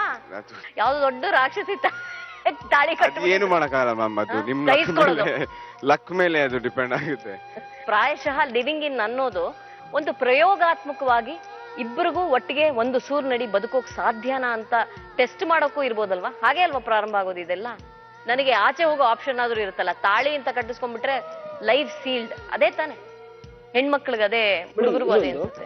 ಮದ್ವೆಗೆ ಎಷ್ಟು ಗಂಡ ಜೊತೆನೆಲ್ಲ ಇರ್ತಾರೆ, ಬಟ್ ತಾಳಿನ ಕಿತ್ತಕ್ಕೆ ಮತ್ತೆ ಬೇರೆಯವ್ರ ಮದುವೆ ಇದೆಲ್ಲ ಸಂದರ್ಭಗಳಿರುತ್ತೆ. ಅವಾಗ ಸಮಾಜ ಚುಚ್ಚು ಮಾತು ಹೇಳಲ್ವ ಮೇಡಮ್? ಅವಾಗ ಆಡ್ಕೊಳಲ್ವಾ? ಇಬ್ಬರು ಪವಿತ್ರವಾಗೇ ಇದೀವಿ, ಚೆನ್ನಾಗೇ ಇದೀವಿ, ಮತ್ತೆ ಗಿಫ್ಟ್ ಕೂಡ ಅವಳಿಗೆ ಸಿಗ್ತಾ ಇದೆ. ನೆಕ್ಸ್ಟ್ ಮತ್ತೆ ಅವಳ ಬರ್ಡೇ ಇದೆ, ಅದೇ ತಾಳಿನ ಗಿಫ್ಟಾ? ಅದು ಕೊಟ್ರೆ ನನ್ಗಿಂತ ಖುಷಿ ಪಡೋರು ಇನ್ಯಾರಿದ್ದಾರೆ ಹೇಳಿ ಮೇಡಮ್? ಪ್ರವೀಣ್ ಅವರಿಗೆ ನಾನು ಒಂದು ಹೇಳೋದೇನಂದ್ರೆ, ಇದು ನೀವು ಹೇಳಿದಾಗೆ ಒಂದು ಪ್ರಯೋಗ ಅಷ್ಟೇ, ಇದು ಆದರ್ಶ ಅಲ್ಲ. ನಮ್ಮ ದೇಶದಲ್ಲಂತೂ ಸಾಧ್ಯನೇ ಇಲ್ಲ, ಇಂಪಾಸಿಬಲ್. ಇವತ್ತಿನ ಈ ನಮ್ಮ ಸಮಾಜದ ವ್ಯವಸ್ಥೆ, ಸಂಸ್ಕೃತಿ ಇವೆಲ್ಲವೂ ಕೂಡ ಎಲ್ಲರ ಹಿತಕ್ಕೋಸ್ಕರನೇ ಇದೆ, ಯಾವುದೋ ಒಂದು ಕೆಡಕಗೋಸ್ಕರ ಅಲ್ಲ. ಇದರ ಅರ್ಥ ಮದುವೆ ಆದವ್ರು ಕೆಟ್ಟಿಲ್ಲ, ಮದುವೆ ಆದವ್ರು ವಿಚ್ಛೇದನೆ ಮಾಡಿಲ್ಲ, ಅಥವಾ ಮದುವೆ ಆದವ್ರು ಹೊಡೆದಾಡ್ತಾ ಇಲ್ವಾ ಅನ್ನುವಂಥದ್ದಲ್ಲ. ಅದು ಇದ್ದೇ ಇದೆ, ಅದೇ ಸಂಸಾರ, ಅದೇ ಮದುವೆ ಅನ್ನುವಂಥದ್ದು ಅದರಲ್ಲೇ ಕೂತ್ಕೊಂಡಿರುತ್ತೆ. ಸೊ ಆ ಹಿನ್ನೆಲೆಯಲ್ಲಿ ಇದು ಆದರ್ಶ ಅಲ್ಲ, ಇದು ಮಾದರಿ. ನಮ್ಮ ದೇಶದಲ್ಲಿ ಅತ್ಯಂತ ಶ್ರೇಷ್ಠವಾದಂಥ ಒಂದು ಶ್ರೇಷ್ಠ ಸಂಸ್ಕೃತಿ ಹಿನ್ನೆಲೆಯಲ್ಲಿ ಬಂದಂಥ ವಿವಾಹದ ಪದ್ಧತಿನೇ ಇದು ಮಾದರಿ, ಇದು ಆದರ್ಶ, ಇದೇ ಜೀವನ. ಇವಾಗ ನೀವಿಬ್ರು ಖುಷಿಯಿಂದ ಇದ್ದೀರಾ ಅಂತ ನೀವು ಹೇಳ್ತಾ ಇದ್ದೀರಾ. ನಿಮ್ಮ ಆರ್ಗ್ಯುಮೆಂಟ್ ನೋಡಿದ್ರೆ ನಿಮ್ಮ ಪ್ರಕಾರ ತಾಳಿ ಕಟ್ಟ ಮೇಲೆ ನೀವು ಖುಷಿ ಇರಲ್ಲ ಅನ್ನೋದು ನಮಗೆ ವ್ಯಕ್ತಪಡ್ತಾ ಇದೆ. ಅದು ಸುಳ್ಳು. ತಾಳಿ ಕಟ್ಟ ಮೇಲೂ ನೀವು ಖುಷಿಯಿಂದ ಇರ್ತೀರಾ ಅನ್ನೋದು ಕಾನ್ಫಿಡೆನ್ಸ್ ನಿಮ್ಮಲ್ಲಿದ್ರೆ ಆಬ್ವಿಯಸ್ಲಿ ನೀವು ತಾಳಿ ಕಟ್ಟೇ ಕಟ್ತೀರಾ. ಖಂಡಿತ. ಓಕೆ, ನನಗೆ ಅವ್ರ ಪ್ರೀತಿ ಇದೆ, ವಿಶ್ವಾಸ ಇದೆ. ನನ್ನ ಗೆಳೆಯ ಕಿಶೋರ್ ಒಬ್ರು ಒಂದ್ಸಲ ಹೇಳಿದ್ರು ಅವಾಗ್ಲೇನೆ, ಸ್ವಲ್ಪ ದಿನ ನಾನು ತಾಳಿ ಕಟ್ಟಿರ್ಲಿಲ್ಲ, ಆಮೇಲೆ ಕಟ್ಟಿದೆ ಅಂತ. ಅಷ್ಟು ನಂಬಿಕೆ ನಿಮ್ಮ ಮೇಲೆ ಇದೆಯಲ್ವಾ ಅವ್ರ ಮೇಲೆ? ನಂಬಿಕೆ ಇದೆ. ಪ್ರೀತಿ, ನನ್ನ ಪ್ರೀತಿ ಅನ್ನೋದು ನನ್ನ ಸ್ವಂತ. ಸೊ ನಾವು ನಮ್ಮ ಪ್ರೀತಿ ಬೇರೆಯವ್ರ ಆಸ್ತಿ ಅಂತ ಹೇಳಕ್ಕಾಗಲ್ಲ. ಸೊ ನನ್ನ ಪ್ರೀತಿ ನನ್ನ ಸ್ವಂತ ಯಾವಾಗ ಆಯ್ತು? ಪಾರ್ವತಿ ಕಿಶೋರ್ ಹೆಸರು ಬಂದಾಗ ಆಯ್ತು, ಅದು ನನ್ನ ಸ್ವಂತ ಆಯ್ತು. ಈಗ ಸೌಮ್ಯ ಪಕ್ಕ ಪ್ರವೀಣ್ ಹೆಸರು ಇದೆಯಾ? ಏನಂತ ಸೈನ್ ಮಾಡ್ತಾರ ಅವರು? ಅವ್ರ ಹೆಸರು ಸೈನ್ ಮಾಡ್ತಾರೆ. ಮತ್ತೆ ಅವ್ರ ತಂದೆ ಮಗಳಾಗೆ ಉಳಿದಿದ್ದಾರೆ. ಹಂಗಾದ್ರೆ ನಿಮ್ ಹೆಂಡತಿ ಆಗೇ ಇಲ್ಲ, ಅವ್ರಿಗಷ್ಟೇ ಸಾಕು ಅಂತನ? ಪಾಸ್ಪೋರ್ಟ್ ಅಲ್ಲಿ ಕೇಳ್ತಾರೆ father's name, guardians name, spouse name ಕೇಳ್ತಾರೆ, ಯಾವ್ದು ಕೊಡ್ತೀರಿ? ಇಲ್ಲ, ಖಂಡಿತ ನನ್ನ ಹೆಸರನ್ನೇ ಬರೆಯೋದು. ನಿಮ್ ಹೆಸರು ಏನು ಅಂತ ಬರ್ತೀರಿ? ನೋಡ್ಬಿಟ್ಟು ಹೆಸರು ಬರಿ ಅಂತ ಹೇಳಲ್ಲ ಮೇಡಮ್. ಸ್ಪೌಸ್ ಅಲ್ವಾ ನೀವ್? ಹಂಗಾದ್ರೆ ನೀವು ಸ್ಪೌಸ್ ಅಂದ್ರೆ ತಾಳಿ ಬೇಕಲ್ಲ, ಇಲ್ಲ ಅಂದ್ರೆ ಸ್ಪೌಸ್ ಹೇಗಾಗ್ತೀರಿ? ನೀವು ಫ್ರೆಂಡ್ ಅಷ್ಟೇ, ನೀವು ಗಂಡ ಅಲ್ಲ. ಮದುವೆ ಆದ್ರೇನೆ ನೀವು ಗಂಡ, ಇಲ್ಲ ಅಂದ್ರೆ ನೀವು ಗಂಡಸು ಅಷ್ಟೇ, ಗಂಡ ಹೇಗಾಗ್ತೀರಿ? ಸ್ಪೌಸ್ ಹೆಸರು ಏನ್ ಬರೀತೀರಿ? ರೇಷನ್ ಕಾರ್ಡ್ಗೆ ಏನ್ ಮಾಡ್ತೀರಿ? ಮತ್ತೆ ಇನ್ನೊಂದು ಈ ಆಧಾರ್ ಕಾರ್ಡ್ಗೆ ಏನ್ ಮಾಡ್ತೀರಿ? ಇದೆಲ್ಲ ಬೇಕಲ್ಲ. ನಾಳೆ ದಿವಸ ಮಗುನ್ ಸ್ಕೂಲಿಗೆ ಸೇರಿಸಿದಾಗ ಫಾದರ್ಸ್ ನೇಮ್ ಇದು ಬರೀತೀರಿ, ಮದರ್ಸ್ ನೇಮ್ ಬರೀತೀರಿ, ಬಟ್ ಮಗುಗ ಆಧಾರ್ ಕಾರ್ಡ್ ಬೇಕು ಅಂದ್ರೆ ಏನ್ ಮಾಡ್ತೀರಿ? ಖಂಡಿತ ಮೇಡಮ್, ಅಲ್ಲಿ ಸೌಮ್ಯ ಜೊತೆ ಪ್ರವೀಣ್ ಸೇರ್ಕೊಳ್ಳುತ್ತೆ. ನೀವು ತಾಳಿ ಕಟ್ಟೋದು ಸೇರತ್ತೆ, ಇಲ್ಲ ಅಂದ್ರೆ ನೀವು ಫ್ರೆಂಡ್ ಅಷ್ಟೇ ಅಲ್ವಪ್ಪ? ಇಲ್ಲ ಮೇಡಮ್, ರೇಷನ್ ಕಾರ್ಡ್ ಎಲ್ಲ ತಾಳಿ ಕಟ್ಟಿದ್ರೆ ಮಾತ್ರ ಗಂಡನ ಹೆಸರು ಬರಿಬೇಕು ಅಂತಿಲ್ಲ. ನೀವು ಗಂಡನೇ ಅಲ್ವಲ್ಲ, ನೀವು ಗಂಡ ಹೇಗಾದ್ರಿ ತಾಳಿ ಕಟ್ತಾ ಇದ್ರೆ? ನೀವು ಫ್ರೆಂಡ್ ತಾನೇ. ನೈತಿಕ ಸಂಬಂಧ ಆಗ್ಬೇಕು ಅಂದ್ರೆ ಮದುವೆ ಬೇಕಲ್ವಪ್ಪ, ಇಲ್ಲ ಅಂದ್ರೆ ಫ್ರೆಂಡ್ಸ್ ಅಷ್ಟೇ ಅಲ್ವಾ? ಅಥವಾ ರಿಜಿಸ್ಟರ್ ಆಗ್ಬಿಡಿ, ಇದು ಯಾವ್ದು ಬೇಡ, ತಾಳಿನೂ ಬೇಡ, ಯಾವ್ದು ಬೇಡ, ಅಲ್ವೇನ್ ಸರ್? ರಿಜಿಸ್ಟರ್ ಮ್ಯಾರೇಜ್ ಆಗ್ಬಿಡಿ. ಸ್ಪೆಷಲ್ ಮ್ಯಾರೇಜ್ ಆಕ್ಟ್ ಅಲ್ಲಿ ತಾಳಿನೂ ಇಲ್ಲ, ತಾಳಿ ಕಟ್ಟೋ ಅವಶ್ಯಕತೆ ಇಲ್ಲ. ಆಗಾಗ ಜನ ಮಾತಾಡಲ್ವಾ ಮೇಡಮ್? ರಿಜಿಸ್ಟರ್ ಮ್ಯಾರೇಜ್ ಆಗಿರ್ತೀವಿ, ತಾಳಿ ಇರಲ್ಲ ಕತ್ತಲ್ಲಿ, ಜನ ಮಾತಾಡಲ್ವಾ? ಜನ ಮಾತಾಡಲ್ಲ. ರಿಜಿಸ್ಟ್ರೇಷನ್ ಸರ್ಟಿಫಿಕೇಟ್ ತೋರಿಸಬಹುದು ನೀವು ಮದುವೆ ಆಗಿದೆ ಅಂತ. ಜನ ಮಾತಾಡಕ್ಕೆ ಏನು? ಜನರಿಗೆ ಉತ್ತರ ಕೊಡಬಹುದು, ಅವಾಗ ಉತ್ತರ ಕೊಡಬಹುದು. ಇಲ್ಲ, ಇನ್ಶೂರೆನ್ಸ್ ಮಾಡಿಸ್ತೀರಿ, ಅವ್ರು ಆಗ್ಲೇ ಕೇಳಿದ್ರು. ಇನ್ಶೂರೆನ್ಸ್ ಮಾಡಿಸ್ತೀರಿ, ಏನಂತ ನಾಮಿನೇಟ್ ಮಾಡ್ತೀರಿ? ವೈಫ್ ಅಂತ ನಾಮಿನೇಟ್ ಮಾಡ್ತೀರೋ, ಫ್ರೆಂಡ್ ಅಂತ ನಾಮಿನೇಟ್ ಮಾಡ್ತೀರಿ? ವೈಫ್ ಅಂತ. ವೈಫ್ ಹೇಗಾದ್ರು ಅವ್ರು ನಿಮ್ಗೆ? ನೀವು ಬೇಡ ಅಂತಿದ್ದೀರಲ್ಲ, ಬೇಕಲ್ವಾ? ಪ್ರೂಫ್ ಬೇಕಲ್ವಾ ವೈಫ್ ಅನ್ನೋದಕ್ಕೆ? ಎಸ್ ಎಸ್ ಮ್ಯಾಮ್, ಇವರು ತಾಳಿ ಕಟ್ಟದೇನೆ ಸಾಧಿಸ್ತಿರೋದ್ ನಾನೇನು ನೋಡ್ತಿಲ್ಲ ಅಲ್ಲಿ. ತಾಳಿ ಕಟ್ಟೋದ್ರಿಂದ ಏನ್ ಕಳ್ಕೊಂತಾರೆ ಅನ್ನೋದು ನನ್ಗೆ ಗೊತ್ತಾಗ್ತಿಲ್ಲ. ಓಕೆ ಮ್ಯಾಮ್, ಇವ್ರಿಗೆ ಅಕಸ್ಮಾತ್ ಅಕ್ಕ ತಂಗಿ ಇದ್ದಾರೆ ಅನ್ಕೊಳ್ಳಿ, ಅವ್ರಿಗೂ ಈ ತರ ಸಿಚುಯೇಷನ್, ತಪ್ಪು ತಿಳ್ಕೊಬೇಡಿ, ಅವ್ರಿಗೂ ಈ ತರ ಸಿಚುಯೇಷನ್ ಬಂದ್ರೆ ನಿಮ್ಗೇನು ಅನ್ಸೋದಿಲ್ವಾ? ಅವ್ರ ಗಂಡನು ಈ ತರ ಬಿಹೇವ್ ಮಾಡಿದ್ರೆ ಏನು ಅನ್ಸೋದಿಲ್ವಾ ಅಂತ ನಾನು ಕೇಳ್ತೀನಿ.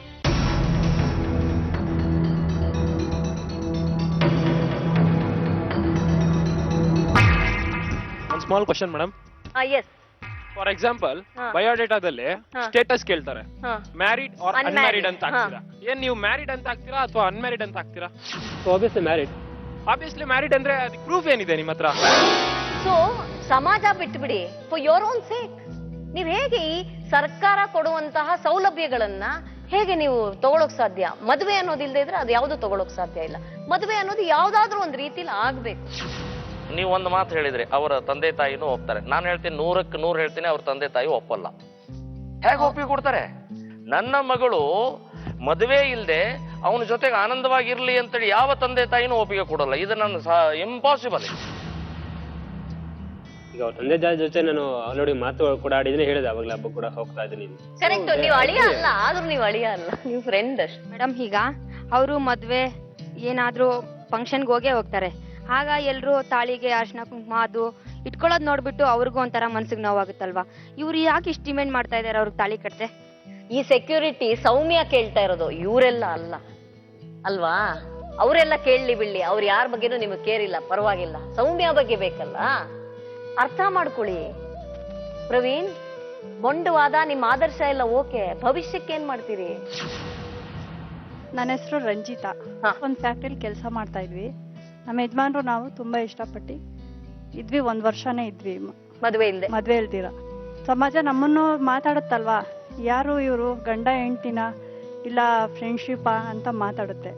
ಈ ಜನ ನಮ್ಮನ್ನೆಲ್ಲ ಈ ತರ ಮಾತಾಡ್ತಾರಪ್ಪ, ನನಗೊಂದು ತಾಳಿ ಕಟ್ಟು ಅಂತ ನಾನು ಮಾತಾಡಿದೆ. ಆಯ್ತು ಅಂತ ಒಪ್ಕೊಂಡ್ರು, ಕಟ್ಟಿದ್ರು ತಾಳಿ. ಆವಾಗ ಜನ ಮಾತಾಡೋದು ನಿಲ್ಸಿದ್ರು.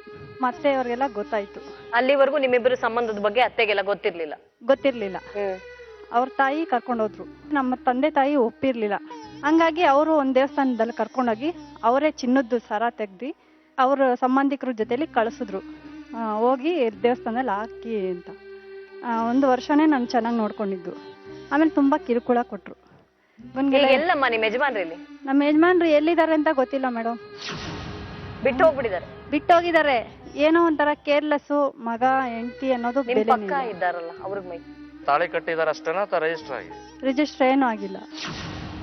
ಶಿಲ್ಪಾ ಅಂತ, ನಮ್ದು ತುಮಕೂರವರು. ಹೇಳಿ ಶಿಲ್ಪಾ, ಏನಾಯ್ತು?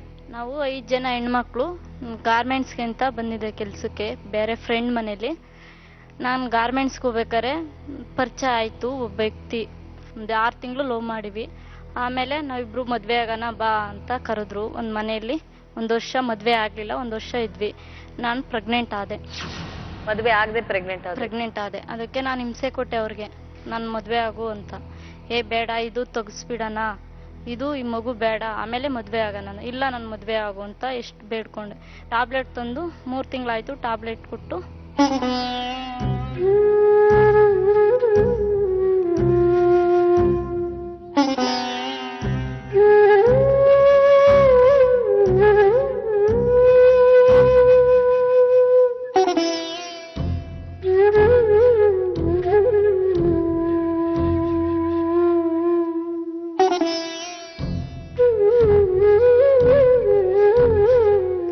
ಆಗ್ತಂಗೆ ಮದ್ವೆ ಆದ್ವಿ. ಅವನ್ ಮುಸ್ಲಿಮ್ಸ್ ಅಂತ ಹೇಳಿರ್ಲಿಲ್ಲ, ಒಕ್ಲಿಕ್ಸ್ ಅಂತ ಹೇಳಿದ್ರು. ಜಾತಿ ಹೇಳಿರ್ಲಿಲ್ಲ, ಸುಳ್ಳು ಹೇಳಿದ್ರು, ಮೋಸ ಆಯ್ತು. ಸುಳ್ಳು ಹೇಳಿದ್ರು, ಮುಸ್ಲಿಮ್ಸ್ ಅವನು, ಸುಳ್ಳೆಲ್ಲ ಹೇಳಿದೆ ಅಂತ ಬೈದೆ. ನಮ್ಮ ಅಪ್ಪ ಅಮ್ಮ ಗೊತ್ತಿರ್ಲಿಲ್ಲ. ಅವನೇ ಹೋಗಿ ನಮ್ಮಮ್ಮ ಅವನೇ ಕರ್ಕೊಂಬಂದ, ನೋಡು ಅಮ್ಮ ಅಪ್ಪ ಎಲ್ಲ ಬಂದಿದ್ದಾರೆ ಅಂತ. ಚೆನ್ನಾಗಿದ್ವಿ, 2 ವರ್ಷ ಚೆನ್ನಾಗಿ ಬಾಳ್ತಾ ಇದ್ವಿ. ಆಮೇಲೆ ಈಗ ಏನ್ ಮಾಡಿದಾನೆ, ನನಗೆ ಇನ್ನೂ ಒಂದು ಮದ್ವೆ ಆಗಿದೆ, ನನಗೊಂದು ಮಗು ಇದೆ ಅಂತ ಹೇಳಿ ಶಾಕ್ ಕೊಟ್ಟಿದ್ದಾನೆ. ಅತ್ತೆ ಮನೆ ಹೋಗಿ ತೋರಿಸಿದಾನೆ, ನನ್ನ ಹೆಂಡ್ತಿ ನನ್ನ ಮಗು ಅಂತ ಹೇಳಿ ಕರ್ಕೊಂಡು. ಅತ್ತೆರೆಲ್ಲ ಒಪ್ಕೊಂಡಿದ್ರು, ಬಿಡು ಆಗಿದ್ಯಾ, ಚೆನ್ನಾಗಿರು, ನಮ್ಮ ಜಾತಿಯಲ್ಲಿ 2 ತಂಗಿದಿರಿದ್ದಾರೆ, ಅವ್ರು ಮದ್ವೆ ಆಗೋ ತನಕ ನೀನ್ ಬರ್ಬೇಡಮ್ಮ ಅಂತ ಹೇಳಿದ್ರು. ಆಯ್ತಮ್ಮ, ಮದ್ವೆ ಆದ್ಮೇಲೆ ಕರ್ಕೊಂಡು ನಿಮ್ ಜಾತಿ ಪ್ರಕಾರನೇ ನಾನು ಮದ್ವೆ ಆಗ್ತೀನಮ್ಮ ಅಂತ ಹೇಳಿದ್ರು. ಸರಿನಮ್ಮ ಅಂತ ಹೇಳಿದ್ರು. ಈಗ ನಮ್ಮ ಅತ್ತೆ ನಮ್ಮ ಮಾವ ಎಲ್ಲ ತುಂಬಾ ಹಿಂಸೆ ಕೊಡ್ತಾ ಇದ್ದಾರೆ. ನನ್ನ ಗಂಡನಿಂದ ತುಂಬಾ, ಅವಳು ಇದ್ದಾಳಲ್ಲ ಇನ್ನೊಬ್ಳು, ಆಕೆಯಿಂದ ತುಂಬಾ ನೋವು ಅನುಭವಿಸಿದ್ದೀನಿ. ಆಗ್ತಾ ಇಲ್ಲ ಆ ಹಿಂಸೆ, ಬದುಕಕ್ಕೂ ಆಗ್ತಾ ಇಲ್ಲ, ಇರೋಕ್ಕೂ 2 ಮಕ್ಳು ಅದೇ ತರ ಮಾಡಿ ತಗ್ಸ್ಬಿಟ್ಟಿದ್ದಾನೆ. ಮಕ್ಳಿಲ್ಲ, ಈಗ ಮಕ್ಳಿಲ್ಲ. 3 ವರ್ಷ ಚೆನ್ನಾಗಿದ್ವಿ. ಈಗ ನಾನು ಬೇಡ ಅಂತ ಬಿಟ್ಟು ಹೋಗಿದ್ದಾನೆ. ಸಾಹೇಬರು ಸ್ವಲ್ಪ ಮಾತಾಡ್ಬೇಕು. ನಾನು ಪ್ರಾರಂಭದಿಂದ ಹೇಳ್ತಾ ಇದ್ದೀನಿ, ಕೊನೆಗೆ ಶೋಷಣೆ, ನೋವು, ಬಹಳ ದೊಡ್ಡ ಪ್ರಮಾಣ ದೌರ್ಜನ್ಯ ಆಗೋದು ಮಹಿಳೆನೇ ಕೊನೆಗೆ ಅನುಭವಿಸೋದು. ಇದು ಮಾದರಿ ಅಲ್ಲ. ಇದು ಬಹಳ ದೊಡ್ಡ ಪ್ರಮಾಣದಲ್ಲಿ ಅನಾಹುತ ಮಾಡುತ್ತಾ ಇದು. ನಾನು ಹೇಳೋದು, ಅವರಿಬ್ಬರನ್ನು ಕೂಡಿಸ್ಬೇಕು ಇಲ್ಲಿ ಅಕ್ಕಪಕ್ಕದಲ್ಲಿ. ಅವರು ಬಹಳ ಸ್ಪಷ್ಟವಾಗಿ ಹೇಳಿದ್ರು, ಒಂದು ನನ್ನ ವಸ್ತು ನನ್ನವಳು ಅನ್ನುವಂತಹ ಆತ್ಮೀಯತೆ ಬಾಂಧವ್ಯ ಬಂದ ಮೇಲೆ ನಾವಿಬ್ರು ಅದು ಬೇರೆಯವ್ರ ಕಡೆ ನೋಡುವವ್ರು. ಈಗ ಅದನ್ನೇ ಅವ್ರು ತಿಳ್ಕೊಳ್ಬೇಕು. ಅದನ್ನ ಆ ಸೌಮ್ಯ ಅನುಭವಿಸ್ತಾ ಇರುವಂತಹ ಆ ನೋವನ್ನ ಅವ್ರಿಗೆ ಗೊತ್ತಾಗಲ್ಲ, ಯಾಕಂದ್ರೆ ನಾಳೆ ಅವ್ರು ಬಿಟ್ಟು ಹೋಗ್ಬೋದು. ಇದು ಆದರ್ಶ ಅಲ್ಲ. ನೀವು ಒಂದು ಮಾತನ್ನು ಹೇಳಿದ್ರಿ, ಇದು ಸೌಮ್ಯಗೋಸ್ಕರ, ಬೇರೆ ಸಮಾಜಗೋಸ್ಕರ ಅಲ್ಲ, ಸಮಾಜನೂ ಇದೆ ಜೊತೆಗೆ, ಬರೇ ಸೌಮ್ಯ ಅಷ್ಟೇ ಅಲ್ಲ. ಸೊ ಇದರ ಇಫೆಕ್ಟ್ ಸಮಾಜದ ಮೇಲೆ ಆಗಬಾರ್ದು, ದುಷ್ಪರಿಣಾಮ ಆಗಬಾರ್ದು. ನೋಡಿ ಆ ಇಬ್ಬರದು ಕಣ್ಣೀರು ಹೇಗೆ, ಏನ್ ಪರಿಸ್ಥಿತಿ ಆಗಿದೆ, ಇದಕ್ಕೆ ಯಾರು ಜವಾಬ್ದಾರಿ?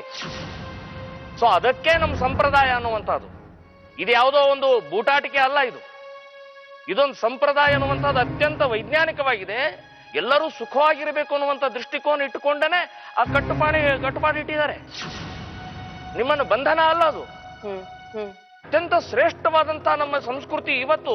ಅಮೆರಿಕಾದ ಒಬ್ಬ ನಟಿ, ಇಂಥ ಬಹಳ ಸುಪ್ರಸಿದ್ಧವಾದಂತಹ ನಟಿ ಅವಳು, ಜೂಲಿಯಾ ರಾಬರ್ಟ್ ಅಂತ ಹೇಳಿ.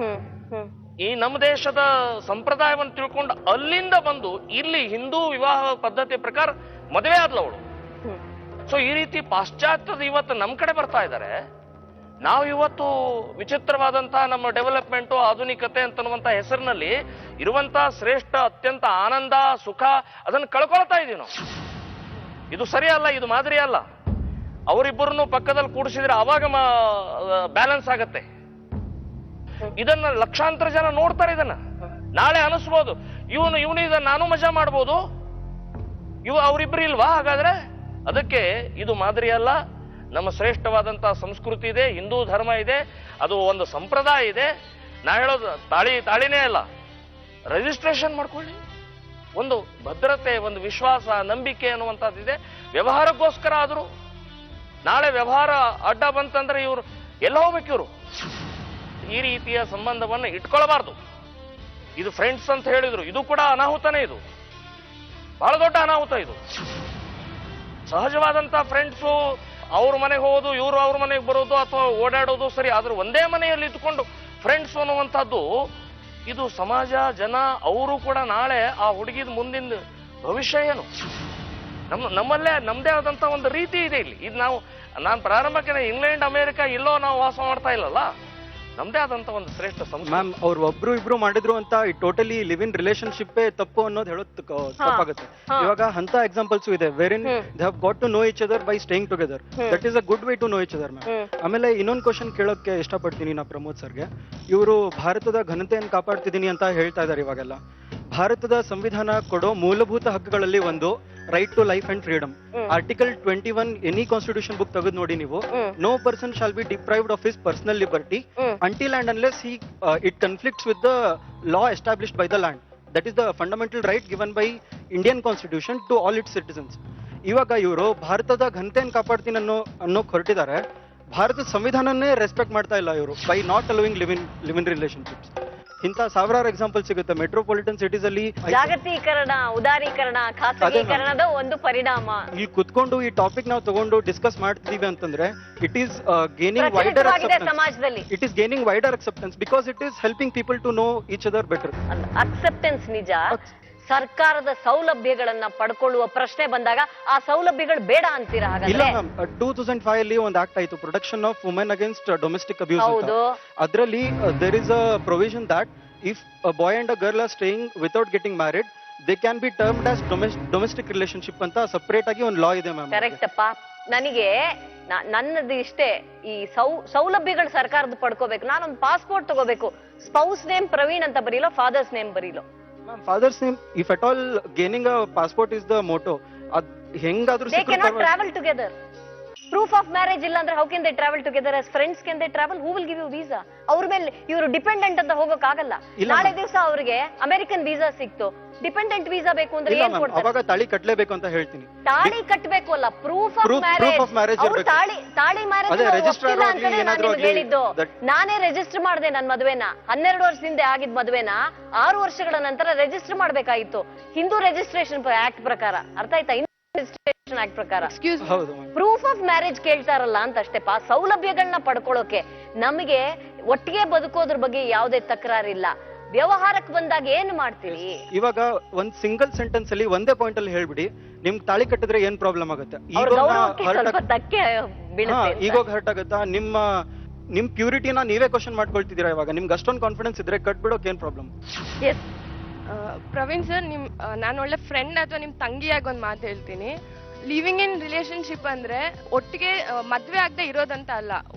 ಒಂದ್ ಅಷ್ಟು ವರ್ಷ ಅಡ್ಜಸ್ಟ್ಮೆಂಟ್ಗೋಸ್ಕರ, ಇಬ್ರನ್ನ ಅರ್ಥ ಮಾಡ್ಕೊಳ್ಳೋಕೋಸ್ಕರ ಬದುಕೋದು. ಅದಾದ್ಮೇಲೆ ಮದ್ವೆ ಆಗ್ಬೋದು, ಮದ್ವೆ ಆಗ್ಲೇಬಾರ್ದು ಅಂತ ಲಿವ್ ಇನ್ ರಿಲೇಶನ್ಶಿಪ್ ಅಲ್ಲಿ ಹೇಳಿಲ್ಲ. ಮತ್ತೆ ನೀವ್ ಯಾಕೆ ಅಷ್ಟು ಸ್ಟ್ರಾಂಗ್ ಆಗಿ ಮದ್ವೆ ಆಗ್ಬಾರ್ದು? ನಿಮ್ಗೆ ಏನ್ ರೀಸನ್ ಇದೆ? ಏನ್ ಇನ್ಫ್ಲೂಯೆನ್ಸ್ ಮಾಡ್ತು ನಿಮ್ನ? ಕ್ಯೂರಿಯಾಸಿಟಿಯಿಂದ ಕೇಳ್ತಾ ಇದ್ದೀನಿ. ಅದರಲ್ಲೂ ಏನ್ ರೂಲ್ಸ್ ನಾವೇ ತಾನೇ ಮಾಡ್ಕೊಡೋದಲ್ವಾ? Praveen is coming around. Give him more reasons to come around. Come on Praveen ನಿಮ್ಮ ಹತ್ರ ಬೈಕ್ ಇದೆಯಾ? ಅದಕ್ಕೆ ಲೈಸೆನ್ಸ್ ಇದೆಯಾ? ಲೈಸೆನ್ಸ್ ಇಲ್ದೇನೆ ಓಡಿಸ್ತಾ ಇದ್ದೀರಾ? ಲೈಸೆನ್ಸ್ ಇದೆ. ಮತ್ತೆ ಅವ್ರಿಗೆ ಯಾಕೆ ಲೈಸೆನ್ಸ್ ಕೊಡಬಾರ್ದು?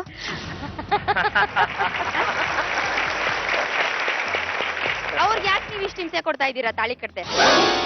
ಇಲ್ಲಾಂದ್ರೆ ನಿಮ್ ಪೊಲೀಸರು ಸುಮ್ಮನೆ ಬಿಟ್ಬಿಡ್ತಾರಾ ನಿಮ್ಮನ್ನ? ಗಾಡಿ ಹೊರಗಡೆ ಬಿಡ್ತಾರಾ? ಅವ್ರಿಗೂ ಅದೇ ತರ ಸೆಕ್ಯೂರಿಟಿ ಕೊಡಿ. ನನ್ನ ಒಂದೇ ಆಗ್ರಹ ಏನು ಪ್ರವೀಣ್ ಅಲ್ಲಿ ಅಂದ್ರೆ, please have a proof of marriage. ಅದು ಯಾವ ಸ್ವರೂಪದಲ್ಲಿ ಬೇಕಾದ, ಅದು ಕೇವಲ ಒಂದು ಕಾಗದದ ಮೇಲೆ ಇದ್ರೂ ಪರವಾಗಿಲ್ಲ.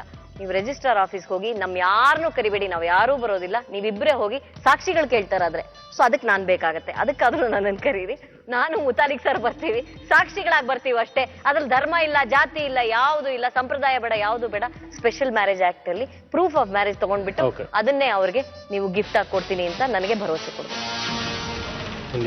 ನನ್ಗೆ ಪ್ರಾಮಿಸ್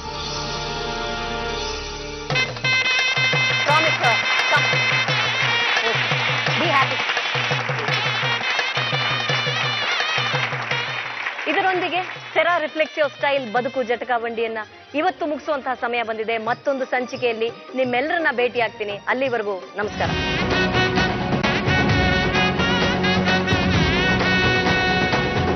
ಬದುಕೊಂದು ಜಟಕಾ ಬಂಡಿ ಹಾರ್ಕೊಂಡು ಹೋಗ್ರಪ್ಪ ರಸ್ತೆಯ ಗುಂಡೆ.